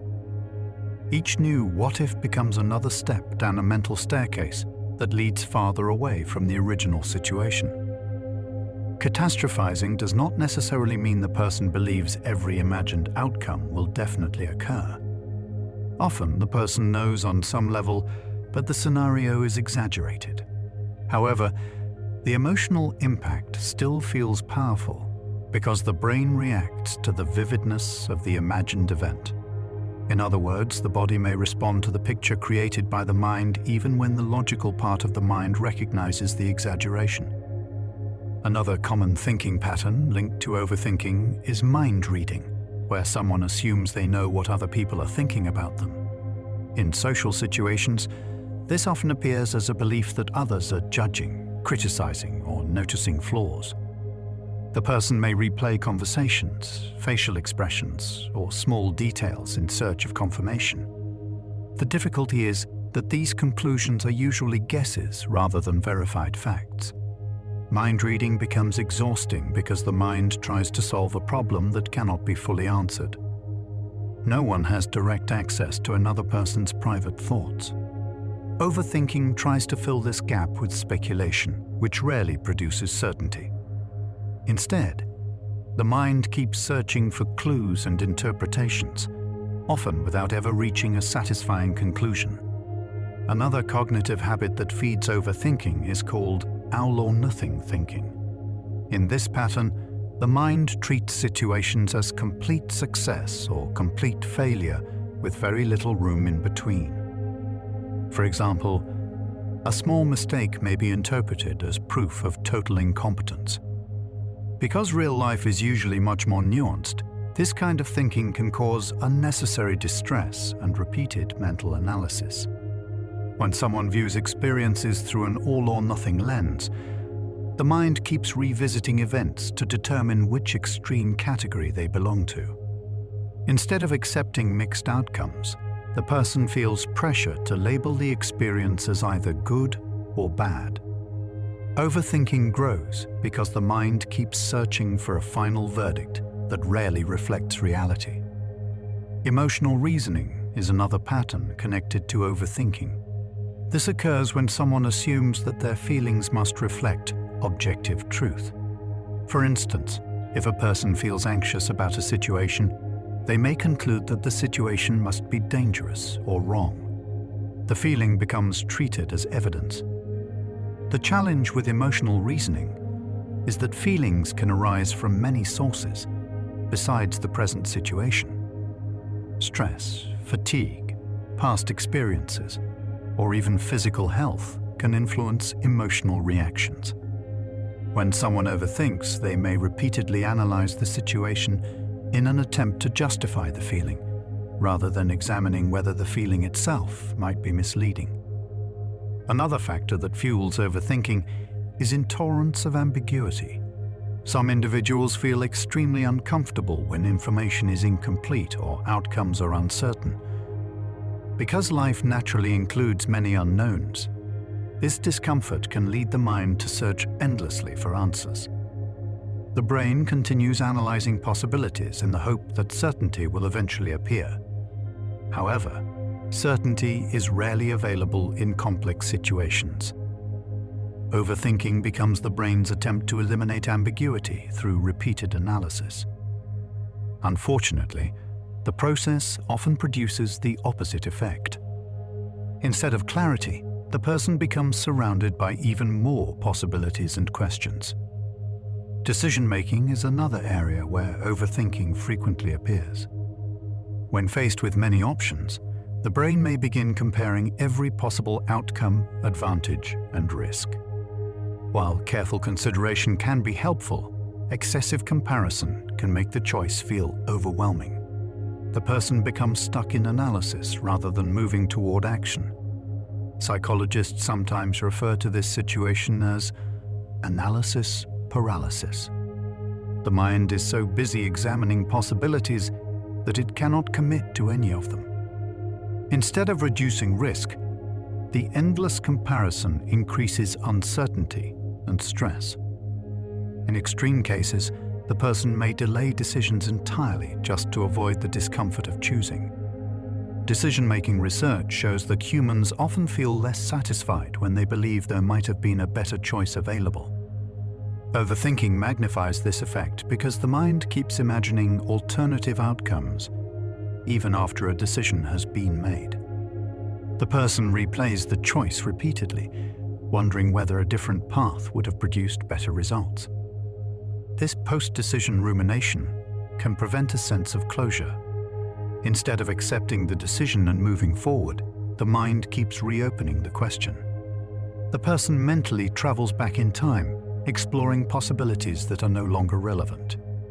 This habit can turn ordinary decisions into long-lasting sources of stress. Another reason overthinking persists is that the brain evolved to detect threats. In early human environments, noticing danger quickly could mean the difference between survival and harm. As a result, the brain developed a strong sensitivity to potential risks. Modern overthinking may partly reflect this ancient protective system working in a world that contains fewer immediate physical threats, but many psychological ones. Because the threat detection system is so powerful, it often reacts more strongly to negative possibilities than to positive ones. Psychologists sometimes call this the negativity bias. Negative information tends to attract attention, stay in memory longer, and influence behavior more strongly than positive information. Overthinking amplifies this bias by revisiting negative possibilities repeatedly. Negativity bias explains why a single critical comment can occupy the mind longer than several positive ones. The brain gives extra weight to potential danger or rejection because historically these signals were important for survival within a social group. When someone overthinks, the mind may keep replaying the critical moment as if it requires urgent attention. Another biological element involved in overthinking is the brain's stress response system. When the brain perceives a threat, it activates a network involving the amygdala and other structures responsible for emotional processing. This system prepares the body for action by increasing alertness and focusing attention on potential danger. When the stress response remains active for long periods, the mind may continue scanning for problems, even when none are immediately present. Overthinking can therefore act as a mental extension of the stress response. The brain keeps searching for threats because it has not yet received a clear signal that it is safe to relax. Sleep deprivation can make this stress response more sensitive. When someone is tired, the brain may react more strongly to negative stimuli and have more difficulty regulating emotions. This increased sensitivity can make worries feel more intense and harder to dismiss. As a result, lack of sleep can intensify overthinking the following day.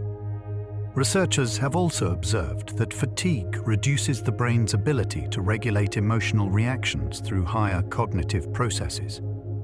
In practical terms, this means the rational parts of the brain become less effective at calming emotional signals. When this happens, worries may feel more convincing than they would after a full night of sleep. Another interesting feature of overthinking is that it often feels purposeful even when it produces no clear solution. The mind may believe it is preparing for the future, preventing mistakes, or solving complex problems. This sense of purpose can make it difficult to stop the mental process. However, productive problem-solving usually leads to concrete actions or decisions. Overthinking, by contrast, often leads back to the same questions without resolution. Recognizing this difference can help people understand when thinking is helpful and when it has become repetitive and unproductive. One reason repetitive thinking continues is that the brain tends to seek completion. When an issue feels unresolved, the mind may keep returning to it in an attempt to reach closure. This process is sometimes compared to a computer program that keeps running in the background until the task is finished. Unfortunately, many real-life concerns cannot be completely resolved in a single moment. Waiting for perfect closure can therefore keep the mental loop running indefinitely. Learning to tolerate partial answers or temporary uncertainty can reduce the pressure that keeps overthinking active. Memory processes can also contribute to overthinking. When a person repeatedly recalls an event, the memory may become more emotionally vivid. Each recall strengthens the neural connections associated with that memory. As a result, the event becomes easier for the brain to retrieve again in the future. This strengthening effect explains why certain embarrassing or painful memories can resurface repeatedly during rumination. The more often the event is mentally replayed, the more strongly it becomes embedded in memory networks. Overthinking can therefore reinforce the very memories that caused distress. Another element of overthinking is attentional narrowing. When a person becomes focused on a worry, other aspects of the environment receive less attention. The mind becomes centered on the concern, as if it were the most important issue in the moment. This narrowing can make the worry feel larger than it actually is. When the mind stops noticing other experiences, the problem occupies the entire mental landscape. Expanding attention to include other aspects of life can therefore reduce the perceived size of the worry. People who overthink often report that their mind feels stuck. This feeling reflects the brain's difficulty in shifting attention away from a particular thought pattern. Normally, attention moves fluidly from one topic to another. In overthinking, the mental system loses some of that flexibility. Cognitive flexibility is the ability to switch perspectives, shift attention, and adapt to new information. When flexibility is reduced, the mind tends to repeat the same interpretations. Overthinking can therefore be understood partly as a temporary reduction in mental flexibility. Stress can reduce cognitive flexibility by pushing the brain into a more rigid survival mode. When the nervous system believes danger is present, it focuses strongly on the perceived threat. This makes sense from a survival perspective, but can be unhelpful when the threat exists mainly as a mental possibility. The relationship between stress and attention explains why relaxation techniques can sometimes reduce overthinking. When the body's stress level decreases, the brain may regain some of its ability to shift attention more freely. Thoughts that once felt gripping may lose some of their intensity. Breathing exercises are often recommended because slow breathing activates the parasympathetic nervous system. This system helps counterbalance the body's stress response and encourages a calmer physiological state. As the body relaxes, the mind may find it easier to disengage from repetitive thoughts. Slow breathing works partly by affecting heart rate variability, a measure of how the heart adapts to changes in breathing and stress. Higher heart rate variability is generally associated with better emotional regulation and resilience. When breathing becomes slow and steady, the body sends signals of safety to the brain. Overthinking often decreases when the nervous system receives these signals of safety. The brain no longer feels the same urgency to monitor potential threats. As a result, the mental loop may begin to lose momentum. Another helpful concept is cognitive diffusion, which involves seeing thoughts as mental events rather than absolute truths. Instead of treating every thought as a command or prediction, the person learns to observe the thought with some distance. This shift can weaken the authority of repetitive worries. When a person recognizes that a thought is simply a product of the mind, it becomes easier to let it pass without extended analysis. The thought may still appear, but it no longer demands full attention. Language also plays a role in overthinking. The words people use in their internal dialogue can influence how threatening or manageable a situation appears. For example, describing a situation as catastrophic may intensify fear, while describing it as challenging may feel more manageable. Changing internal language does not eliminate real problems, but it can alter the emotional response to them. When the language becomes less extreme, the mind often becomes less reactive. This can reduce the intensity of repetitive thought loops. Self-compassion has also been linked with lower levels of rumination. When people treat themselves with understanding rather than harsh criticism, they may feel less need to repeatedly analyze past mistakes. Compassion creates space for learning without constant self-punishment. Harsh self-criticism, by contrast, tends to keep the mind focused on perceived failures. The person may replay events repeatedly in search of a way to justify the criticism. Replacing criticism with balanced reflection can therefore reduce the pressure that drives rumination. Another factor that influences overthinking is uncertainty about personal values or goals. When people feel unsure about what matters most to them, decisions and experiences can feel more confusing. The mind may keep analyzing situations because it lacks a clear direction. Clarifying personal values can simplify decision-making and reduce unnecessary mental loops. When a person knows what they prioritize, choices become easier to evaluate. The brain spends less time debating every possible outcome. Meaningful activities can also reduce overthinking by providing the mind with constructive engagement. When attention is focused on purposeful tasks, the mental space available for repetitive worries decreases. This does not eliminate problems, but it changes how much time the mind spends inside them. Creative activities such as writing, music, drawing, or building can be particularly absorbing. These activities require concentration while allowing emotional expression. As a result, they often give the mind a break from repetitive analytical thinking. Nature exposure has also been associated with reduced rumination in some psychological studies. Spending time in natural environments may help restore attention and reduce mental fatigue. The sensory richness of natural settings can gently shift focus away from internal loops. Green environments provide a variety of visual patterns, sounds, and textures that engage the senses without overwhelming them. This balanced stimulation can help the brain recover from prolonged periods of directed attention. For someone who overthinks, this shift may feel calming.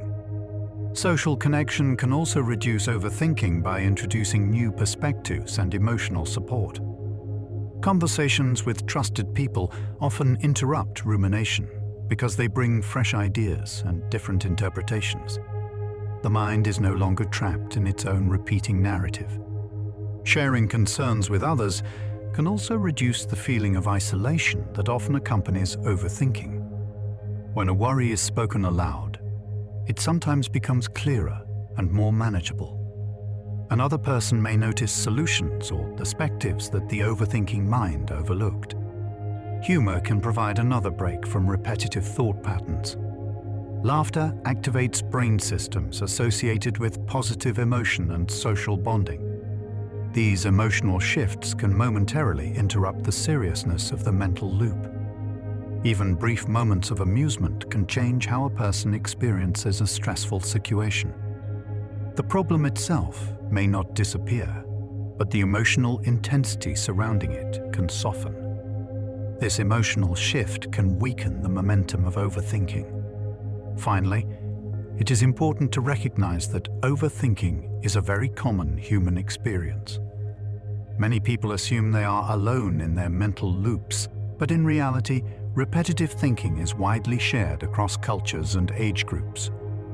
Understanding that overthinking is common can reduce the shame that sometimes accompanies it. Instead of seeing it as a personal failure, it can be viewed as a mental habit that developed under certain conditions. Like many habits, overthinking can change gradually with awareness, practice, and supportive strategies. The brain is capable of learning new patterns of attention and response. Even small adjustments can slowly shift the way the mind relates to its own thoughts. Overthinking often becomes stronger when a person believes that every thought must be analyzed or solved immediately. Many people assume that the appearance of a thought automatically means it deserves attention and action. In reality, the human mind produces thousands of thoughts every day, and most of them are temporary mental events that do not require a response. When a person begins responding to every thought as if it were important, the brain becomes busier and busier. Overthinking grows because the mind learns that each new idea will receive energy and analysis. Psychologists sometimes compare thoughts to passing clouds or background noise in the brain. A cloud may appear in the sky and drift away without anyone needing to do anything about it. Thoughts can behave in a similar way when they are not repeatedly engaged. When someone practices letting thoughts appear and fade naturally, the mind often becomes less crowded over time. This does not mean the brain stops thinking, but it means the person stops chasing every thought that passes by. The brain is designed to constantly generate predictions about the future. This predictive system helps people plan, avoid danger, and prepare for upcoming events. However, when the predictive system becomes too active, it can create endless mental simulations of possible problems. The mind begins imagining scenario after scenario, trying to anticipate every outcome. Overthinking is partly the result of this prediction system working without clear limits. Predictive thinking becomes exhausting because the future contains almost unlimited possibilities. For every imagined outcome, the mind can create another variation. The brain may try to anticipate every risk, mistake, or social reaction. Since it is impossible to prepare for every potential future, the mental process never truly finishes. The person may feel as though they are working very hard mentally without ever reaching a clear stopping point. Another factor that strengthens overthinking is emotional memory. Emotional experiences are stored in memory with greater intensity than neutral events. This means embarrassing moments, arguments, or failures often feel easier to recall than calm or ordinary experiences. When the mind searches its memory for examples related to a worry, the emotionally intense memories tend to appear first. This can make the worry feel more justified than it actually is. Memory recall is also influenced by the person's current emotional state. When someone feels anxious or stressed, the brain becomes more likely to retrieve other memories associated with similar feelings. For example, if a person feels nervous about a meeting, the mind may recall past moments when things went wrong in similar situations. These memories may appear quickly and vividly, reinforcing the feeling that the upcoming event is dangerous or difficult. Overthinking can also affect the way people interpret ambiguous situations. When information is unclear, the brain naturally tries to fill in the missing details. A calm mind may consider several possible explanations for a situation. However, an anxious or overthinking mind often fills the gaps with negative interpretations. This tendency can make neutral events feel threatening or embarrassing. For example, if a message receives no immediate reply, an overthinking mind might imagine that the other person is upset or dissatisfied. In reality, there may be many harmless reasons for the delay, such as the person being busy or distracted. Overthinking magnifies the most worrying interpretation. because the mind is already focused on potential problems. This pattern can create unnecessary stress in everyday interactions. Another element of overthinking involves the brain's search for patterns and meaning. Humans naturally try to connect events and understand why things happen. This ability is useful for learning and problem-solving. However, when the mind searches too intensely for meaning in every situation, it may begin to create connections that are not actually present. Overthinking can therefore turn ordinary events into puzzles that feel much more complicated than they truly are. The search for meaning can also appear in the form of why questions. The person may repeatedly ask why something happened or why they behaved a certain way. While reflection can be helpful, endless questioning often leads to more confusion rather than clarity. Some events have simple explanations, and others may never be fully understood. Accepting that not every situation requires a deep explanation can reduce mental strain. Overthinking sometimes becomes a habit that the brain performs automatically. When a behavior is repeated many times, neural pathways associated with that behavior become stronger. This means the brain learns to enter the same mental pattern more easily in the future. Over time, the person may find themselves overthinking without consciously deciding to do so. The habit simply activates when certain triggers appear. Habits form because the brain prefers familiar patterns. When a person repeatedly responds to stress by analyzing or worrying, the brain begins to treat this response as the normal reaction. Breaking the habit requires practicing different responses, such as redirecting attention or engaging in physical activity. With repetition, the brain can gradually develop new pathways that support healthier mental patterns. Attention plays a central role in maintaining or reducing overthinking. Attention works like a spotlight in the mind, highlighting certain thoughts while leaving others in the background. When attention remains fixed on a worry, the worry continues growing stronger. Shifting attention toward other activities can reduce the mental space available for repetitive thoughts. Activities that require focused attention often interrupt overthinking because the brain cannot concentrate fully on two complex tasks at the same time. Reading a challenging text, solving a puzzle, or engaging in a creative task can occupy the mental spotlight. While the activity continues, the repetitive thought loop often loses intensity. This shift does not erase the concern but can reduce its emotional impact. Physical movement can also interrupt overthinking by engaging the body and changing brain chemistry. When muscles move, the body releases certain chemicals that influence mood and stress levels. Movement also shifts attention from internal thoughts to physical sensations such as balance, breathing, and coordination. For many people, even a short walk can reduce the intensity of mental loops. Walking outdoors can be particularly helpful because it combines movement with sensory stimulation. The brain begins processing visual patterns, sounds, and changes in the environment. These sensory inputs compete with internal thoughts for attention. As the mind becomes occupied with the surroundings, the repetitive thinking often fades into the background. Another factor influencing overthinking is the way people evaluate their own thoughts. Some individuals judge themselves harshly for having anxious or negative thoughts. They may believe that having these thoughts means something is wrong with them.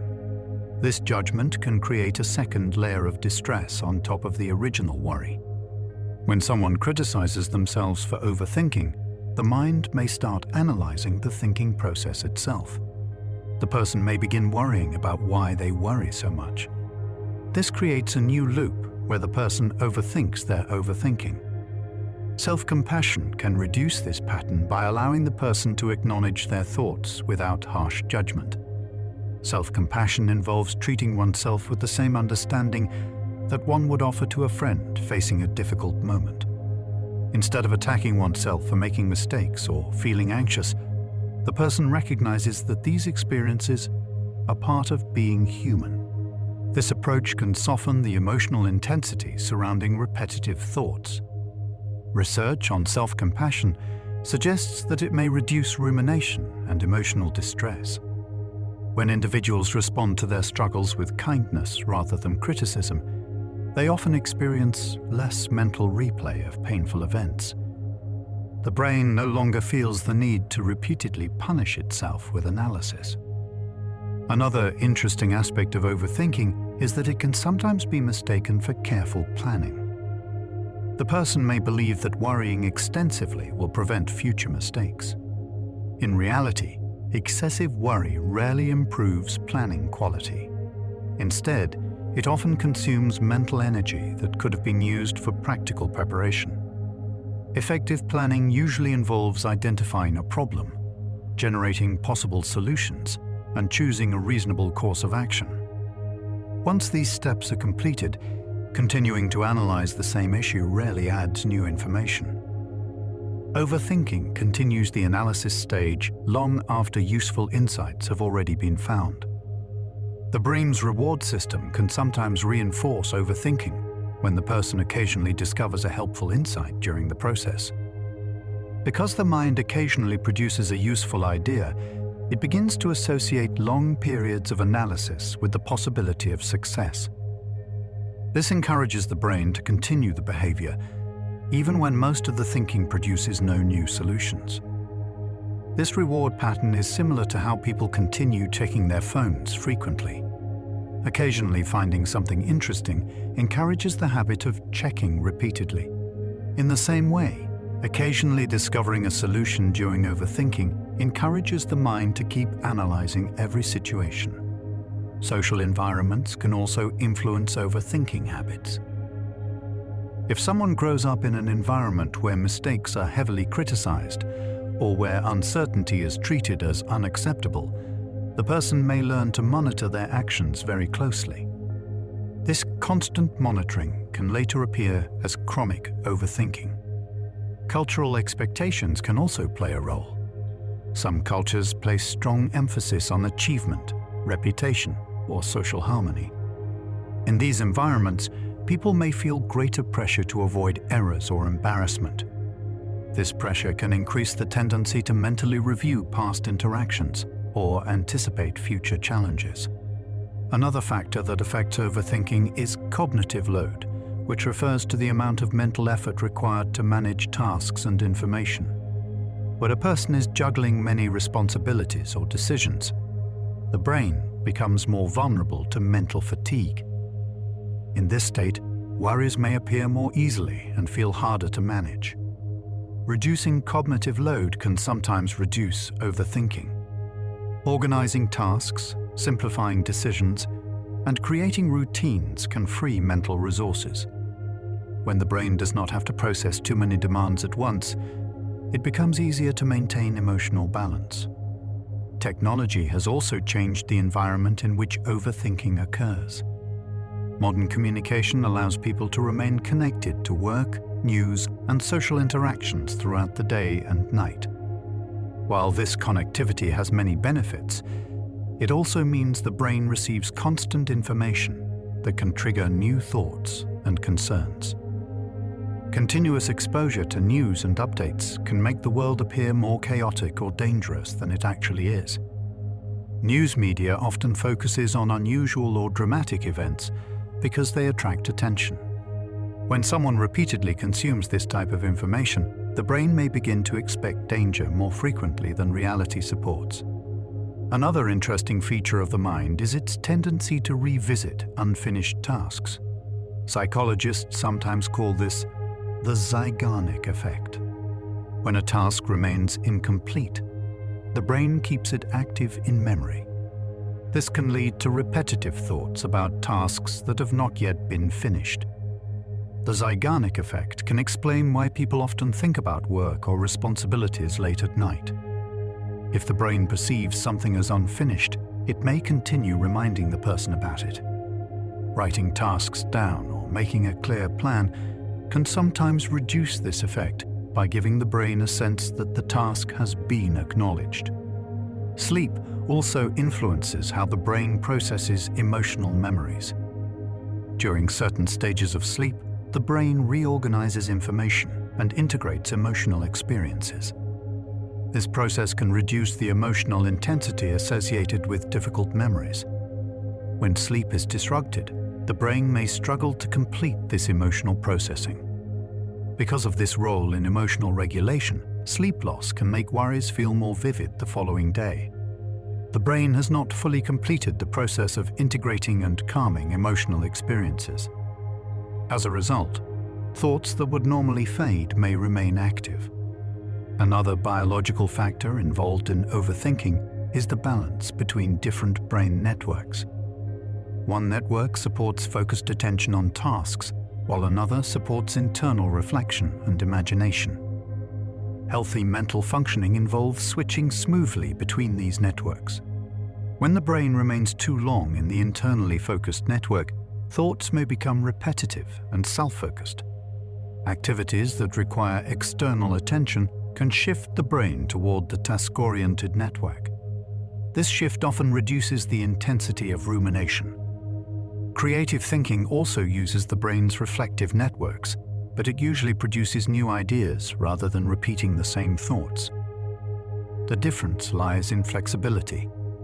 Creative thought moves freely between ideas, while rumination circles around the same themes. People sometimes notice that creative activities reduce overthinking because they redirect reflective thinking toward exploration instead of worry. Writing stories, composing music, or building something new allows the mind to engage deeply without repeating the same concerns. Time perspective also influences overthinking patterns. Some individuals focus heavily on past events, while others concentrate mainly on future possibilities. Both orientations can contribute to mental loops if they dominate attention too strongly. Balancing attention between past, present, and future experiences can support mental well-being. Reflection on the past can provide learning, planning for the future can provide direction, and awareness of the present can provide stability. When one time perspective dominates completely, the mind may lose this balance. Finally, it is useful to remember that the brain remains capable of change throughout life. Neuroscience research shows that neural pathways can strengthen or weaken depending on how often they are used. This process is known as neuroplasticity. Because of neuroplasticity, habits of overthinking are not permanent traits. With consistent practice of new mental and behavioral strategies, the brain can gradually develop different patterns of attention and response. Change may occur slowly, but the mind retains the ability to adapt and learn throughout life. Overthinking can point in different directions in time, and each direction tends to carry its own emotional flavor. Sometimes the mind keeps circling around the past, sometimes it keeps scanning the future, and sometimes it becomes tightly focused on what feels tense or uncertain in the present moment. This matters because not all overthinking feels the same from the inside. A person may be trapped in regret, or in prediction, or in constant self-monitoring. The time direction of the thought often shapes the emotional experience that comes with it. Past-focused rumination often centers on regret, humiliation, loss, or disappointment. The mind returns to something that has already happened and keeps trying to revisit it from different angles. It may replay words, actions, missed opportunities, or moments that felt painful or embarrassing. This kind of thinking can feel especially heavy because the event cannot be changed. Yet the mind keeps acting as if one more round of review might somehow alter it. The result is often sadness, shame, or a sense of emotional stuckness. Future-focused worry usually centers on threat, uncertainty, and preparedness. Instead of replaying what already happened, the mind races ahead and tries to map out what might happen next. It asks whether something could go wrong, whether the person will be ready, or whether an unpleasant outcome can still be prevented. This can sometimes look like planning on the surface, but worry often keeps expanding without reaching a clear endpoint. The future becomes something the mind keeps trying to control before it arrives. Present-focused overthinking often shows up as tension, self-monitoring, or trying to interpret uncertain signals in real time. A person may become highly aware of their body, their words, their expression, or the mood of the room. They may keep checking whether they are doing something wrong or whether something feels off. This can make even an ordinary moment feel mentally crowded. Instead of simply being present, the person becomes a watcher of themselves inside the present. Ambiguous sensations are especially fertile ground for health-related overthinking because the brain dislikes unexplained signals from the body. A harmless flutter, ache, pressure, or wave of dizziness can quickly become the center of attention when there is no clear explanation for it. The mind often prefers a difficult answer over no answer at all, so it starts searching, interpreting, and imagining possibilities. That process can quickly magnify the sensation. What began as uncertainty becomes a full mental event. The more sleep-deprived a person is, the harder it may be to rationalize intrusive or anxious thoughts. When the brain is tired, it has less flexibility, less patience, and less ability to step back from what feels emotionally urgent. A thought that might seem manageable during the day can feel much more convincing late at night or after too little sleep. This is one reason exhausted worry can feel so intense. The mind has fewer resources available to question its own alarms. That is also why just think clearly is often poor advice for someone caught in an exhausted mental spiral. Clear thinking is not simply a matter of trying harder. It depends on sleep, regulation, energy, and the ability to shift attention. When those systems are strained, the person may understand on one level that the thought is exaggerated and still feel unable to loosen its grip. Good advice has to respect the condition of the mind receiving it. Exhaustion changes what is possible in the moment. Behavioral changes that improve sleep may reduce next-day overthinking even before a person has fully changed their deeper thought patterns. This is important because it means progress does not always have to begin with perfect insight. Sometimes the first useful step is practical: sleeping more regularly, reducing stimulation at night, or protecting a wind-down period. When the brain is more rested, thoughts often become less sticky on their own. Better conditions can make better thinking more available. The reverse is also true. Reducing overthinking may improve sleep even before someone has perfected every sleep habit. If the mind is no longer reopening every problem at bedtime, the body often gets more chance to settle naturally. This shows that sleep and overthinking are connected in both directions. A person does not always need to fix everything at once. Improvements in one area can begin to support improvements in the other. Thinking and sleep are best understood as part of a reciprocal system rather than a simple one-way chain. Overthinking can interfere with sleep, and poor sleep can intensify overthinking. Each one can strengthen the other over time if the loop is left unaddressed. But the hopeful side of that same truth is that help can also move in both directions. Calmer thinking can help sleep, and healthier sleep can help thinking. Small shifts can start changing the whole pattern. Emotional stress can also influence appetite and eating behavior, which then feeds back into sleep and mood. Some people lose interest in food under stress, while others crave comfort or stimulation. Changes in eating patterns can affect energy, digestion, blood sugar, and bedtime comfort. This means that stress does not stay in one neat category.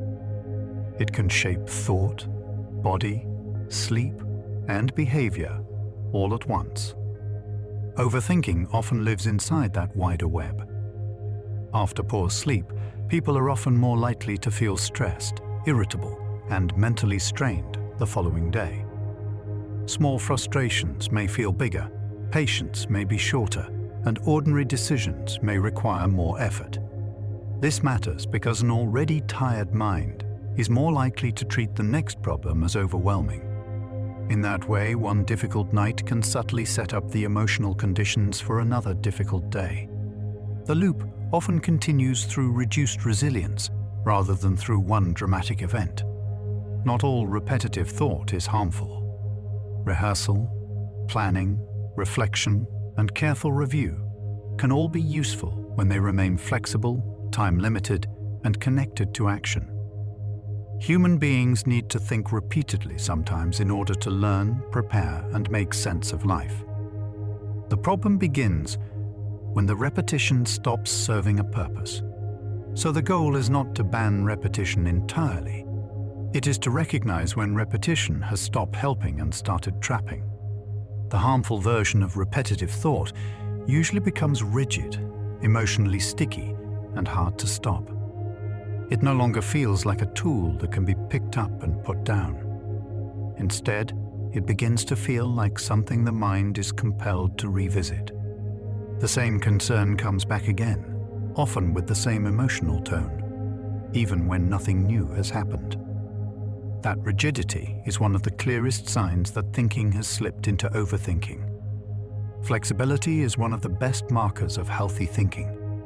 A healthy mind can start a thought, pause it, shift away from it, and return later if needed. It can reflect without becoming trapped. It can consider a problem without giving the problem total control of attention. This flexibility is often so ordinary that people notice it only when it begins to disappear. Overthinking is often what healthy thought looks like after flexibility has narrowed. Cognitive flexibility tends to shrink under stress, which is one reason repetitive loops become more likely during difficult periods. When the brain believes something important or threatening is happening, it naturally narrows attention. That can be helpful in an emergency, but it is less helpful when the emergency is mostly mental and ongoing. Under stress, the mind often clings harder to one interpretation or one concern. It loses some of its ability to move freely. The overthinking mind often wants a perfect solution before taking action, but many real-life problems are solved through partial action and feedback. This is an important shift in perspective. Life rarely provides total certainty before movement begins. Often, clarity comes after action, not before it. But overthinking tries to reverse that order. It waits for complete assurance first, and that waiting can keep a person stuck much longer than the problem itself requires. That is why small practical steps can reduce anxiety even when the full problem is not solved. A small step gives the mind evidence that movement is possible. It changes the situation from endless analysis into lived progress. The uncertainty may still be there, but the person is no longer only thinking around it. Action often gives the mind something more solid to rest on than repeated prediction ever could. One helpful principle behind the worry tree approach is simple. If there is something you can do, plan it. If there is nothing you can do right now, practice letting the worry sit without endless reanalysis. This does not mean becoming careless or passive. It means sorting thoughts by usefulness. Actionable concerns deserve action. Non-actionable concerns often need containment rather than repeated mental labor. That sorting alone can reduce a great deal of unnecessary strain. Letting a thought be present without arguing with it is often easier than trying to force the thought never to appear. The mind tends to resist force, especially when emotions are involved.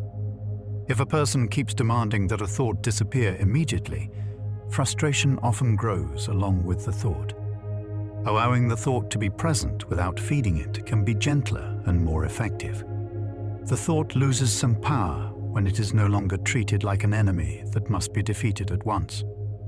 Attempts to suppress thoughts completely can backfire by making them more noticeable. This happens because the brain must keep checking whether the unwanted thought is gone, which ironically keeps the thought active. A person may try not to think about something and then notice it even more. This is one reason pure mental suppression is often exhausting. It turns attention into a guard, and the guard must keep watching the very thing it is trying to block. That is why many modern approaches focus more on attention redirection, acceptance, and reframing than on pure suppression. Instead of saying, "Never think this again," they ask, "Can you notice it differently? Can you return attention somewhere more useful? Can you loosen the way you are holding it?" These approaches tend to work with the mind's natural processes rather than against them. They aim for less struggle, not more. Overthinking can feel especially convincing at night because there are fewer competing demands to interrupt it. The day may contain enough movement, noise, tasks, and conversation to pull attention outward again and again. Night often removes those interruptions. The thoughts do not necessarily become truer after dark, but they often become louder. The mind has more room to hear itself, and not every mind finds that room peaceful. The same reduction in external input that helps some people relax can leave others alone with too much unstructured mental time. Silence and stillness can be soothing, but they can also reveal what the person has been holding all day. This is why nighttime can feel different for different people. For one person, less input means calm. For another, less input means exposure to the full volume of their own mental loops. Structured wind-down routines help by replacing that unstructured space with predictable cues. When the last part of the day has shape, the mind has fewer opportunities to drift immediately into endless scanning and review. A routine does not need to be elaborate to be useful. Its power often lies in repetition and predictability. The brain gradually learns what the evening means. A bedtime routine works in part because it signals that the active tasks of the day are ending. The body and mind respond not only to time on a clock, but also to repeated patterns. Washing up, dimming lights, reading quietly, stretching, or putting devices away can become cues that guide the system toward rest. These actions create a transition. They tell the brain that the day is not continuing forever. Repeated routines can become conditioned cues, which means the brain begins to associate them with sleep onset over time. This is one reason consistency matters. The more often the routine is linked with settling down and sleeping, the more powerful that connection can become. Overthinking thrives in uncertainty and looseness. A conditioned routine quietly reduces both. It gives the evening a familiar shape. Overthinking about sleep is especially unhelpful because sleep is not something that can be achieved through effort in the same direct way as many other tasks. You can try harder to finish an email, solve a problem, or tidy a room, but sleep does not work like that. Sleep tends to arrive when certain conditions are present, not when a person exerts more willpower. This is why effort can become the wrong tool at bedtime. Trying hard to sleep can paradoxically increase alertness. The person begins monitoring themselves, checking for signs of success or failure, and treating rest like a performance. That evaluation creates tension, and tension is not the same thing as drowsiness. The harder the person pushes, the more awake and self-conscious they may become. Sleep often comes more easily when pressure decreases, not when it rises. This paradox is one reason insomnia is often maintained by performance anxiety around sleep. The person starts fearing wakefulness, counting hours, predicting tomorrow's exhaustion, and judging every night against an ideal. In that mental climate, the bed becomes a place where success must be achieved. But pressure and evaluation are exactly the kinds of states that interfere with natural sleep onset. The struggle begins to sustain itself. Acceptance-based approaches try to meet wakefulness calmly rather than fighting it aggressively. This does not mean a person has to enjoy being awake at night. It means they stop turning wakefulness into a crisis that demands total resistance. When the battle softens, the nervous system often softens too. And when the nervous system softens, sleep may become more possible again. Overthinking can also be maintained by identity beliefs such as, "I am a warrior," or "This is just how my mind is." These beliefs feel stable and personal, which can make the pattern seem fixed.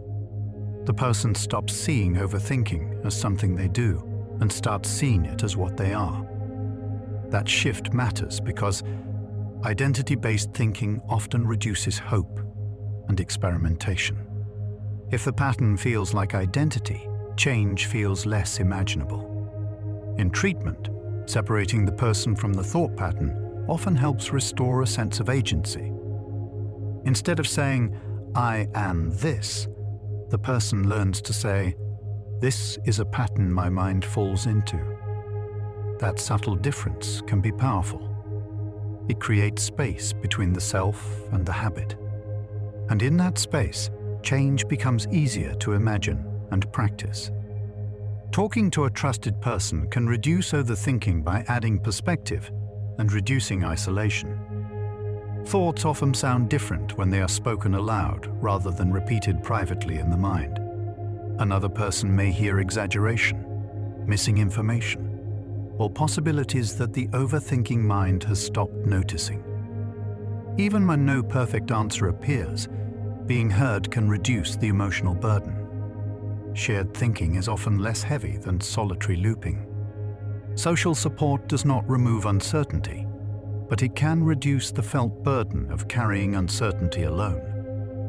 This is one of the quiet powers of human connection.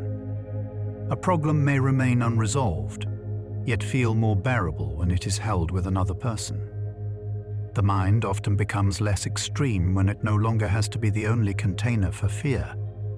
Support changes the weight, even when it does not immediately change the facts. Therapy is often useful not because it gives perfect answers, but because it changes how the mind handles unanswered questions. That is an important point. Many of life's hardest concerns cannot be solved in one session or one thought. Therapy often helps by building better ways of relating to uncertainty, fear, and internal loops. The person learns not only what to think, but how to meet thinking itself. Cognitive restructuring in CBT helps people examine automatic thoughts and build more balanced alternatives. The goal is not to replace every negative thought with forced positivity. It is to test whether the first thought is the only possible thought, or even the most accurate one. Overthinking tends to narrow interpretation. Cognitive restructuring gently widens it again. That wider view often reduces emotional intensity. Reality testing is especially useful for catastrophic thinking because it brings evidence and probability back into the picture. Catastrophic thoughts are often vivid and emotionally forceful, but vividness is not the same as likelihood. Reality testing asks what is actually known, what has happened before, and how probable the feared outcome truly is. It slows the mind down enough to question what had started feeling inevitable. Behavioral experiments can test feared predictions in real life rather than leaving them inside endless imagination. This is powerful because imagined outcomes often feel more certain than they really are. When a person gently tests a belief through experience, the mind receives information it could not get through pure analysis alone. The result is often a loosening of fear. Reality begins to compete with imagination. Mindfulness-based methods help by reducing fusion with thoughts, meaning the thought is seen more as a mental event than as unquestioned truth. This is not denial. The thought is still noticed, but it is noticed with more space around it. That space can change everything. A thought that is observed is often less overpowering than a thought that is immediately believed and obeyed. Acceptance does not mean liking uncertainty or pretending it is comfortable. It means recognizing that constant mental struggle may be adding more pain than protection. A person can dislike not knowing and still stop feeding the same loop all night. Acceptance is less about agreement and more about energy. It asks whether the current struggle is helping or only intensifying what is already difficult. Overthinking often decreases when the next useful action becomes clear, even if the larger uncertainty remains. This is one reason planning can be so calming. The full future may still be unknown, but one next step provides direction. The mind no longer has to spin in all directions at once. A little clarity can reduce a great deal of mental friction. That is why making a plan often helps more than repeatedly reviewing the reasons for fear. Fear-based review tends to circle around what could go wrong. A plan turns attention toward what can be done. It does not guarantee a perfect outcome, but it gives the mind something practical to hold. Actionable structure often calms the loop more effectively than endless explanation. The body can be used as an entry point for calming the mind, because stress is embodied as well as cognitive. Breathing, posture, muscle tension, movement, and sensory input all influence how threatened or safe the brain feels. Sometimes it is easier to help the mind indirectly through the body than to argue with every thought directly. The two systems are deeply connected. A calmer body can make room for a calmer mind. The reverse is also true. Mental reframing can help the body settle by reducing perceived threat.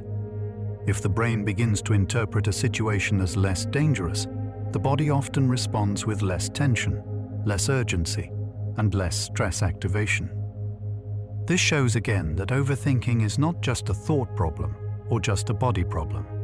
The systems move together. Changing either side can help influence the other. Overthinking is often less about having too many thoughts than about having too little freedom from the same thoughts. This is a gentle but important way to understand the problem. Human minds will always produce many thoughts. The difficulty begins when the same few thoughts keep returning with the same emotional pull, and the person feels they cannot step away. Freedom, not silence, is usually the real need. The goal of treatment is usually not to eliminate thinking, but to restore flexibility, proportion, and choice. A healthy mind still reflects, plans, remembers, and imagines. The difference is that it can do these things without becoming trapped inside them. Treatment aims to return agency to the person. The mind becomes something they can use again, rather than something that keeps using them. Repetitive negative thinking is associated with poorer sleep in both clinical and non-clinical populations. That means this pattern matters not only in formal disorders, but also in ordinary daily life. People do not need to meet diagnostic criteria for overthinking to affect their nights. Even subclinical levels of repetitive negative thought can interfere with falling asleep, staying asleep, or waking restored. The connection is broad and very human. Sleep disturbance may be one pathway linking overthinking to broader ill health. This matters because sleep touches so many systems at once. When sleep is repeatedly disrupted, mood, attention, physical health, stress tolerance, and judgment all begin to suffer. In that sense, sleep is not just one more symptom on a list. It may be one of the key bridges through which mental loops affect the rest of life. Improving sleep may therefore have wider benefits than simply reducing tiredness. Better sleep can support steadier mood, clearer attention, less irritability, better emotional regulation, and more resilience the next day. For someone who overthinks, this can quietly change many experiences at once. The thoughts may not vanish overnight, but they often lose some of their sharpness when the mind is more rested. And with that softening, the night can begin to feel less like a battleground and more like a place where the mind slowly learns, again, how to loosen its grip and drift.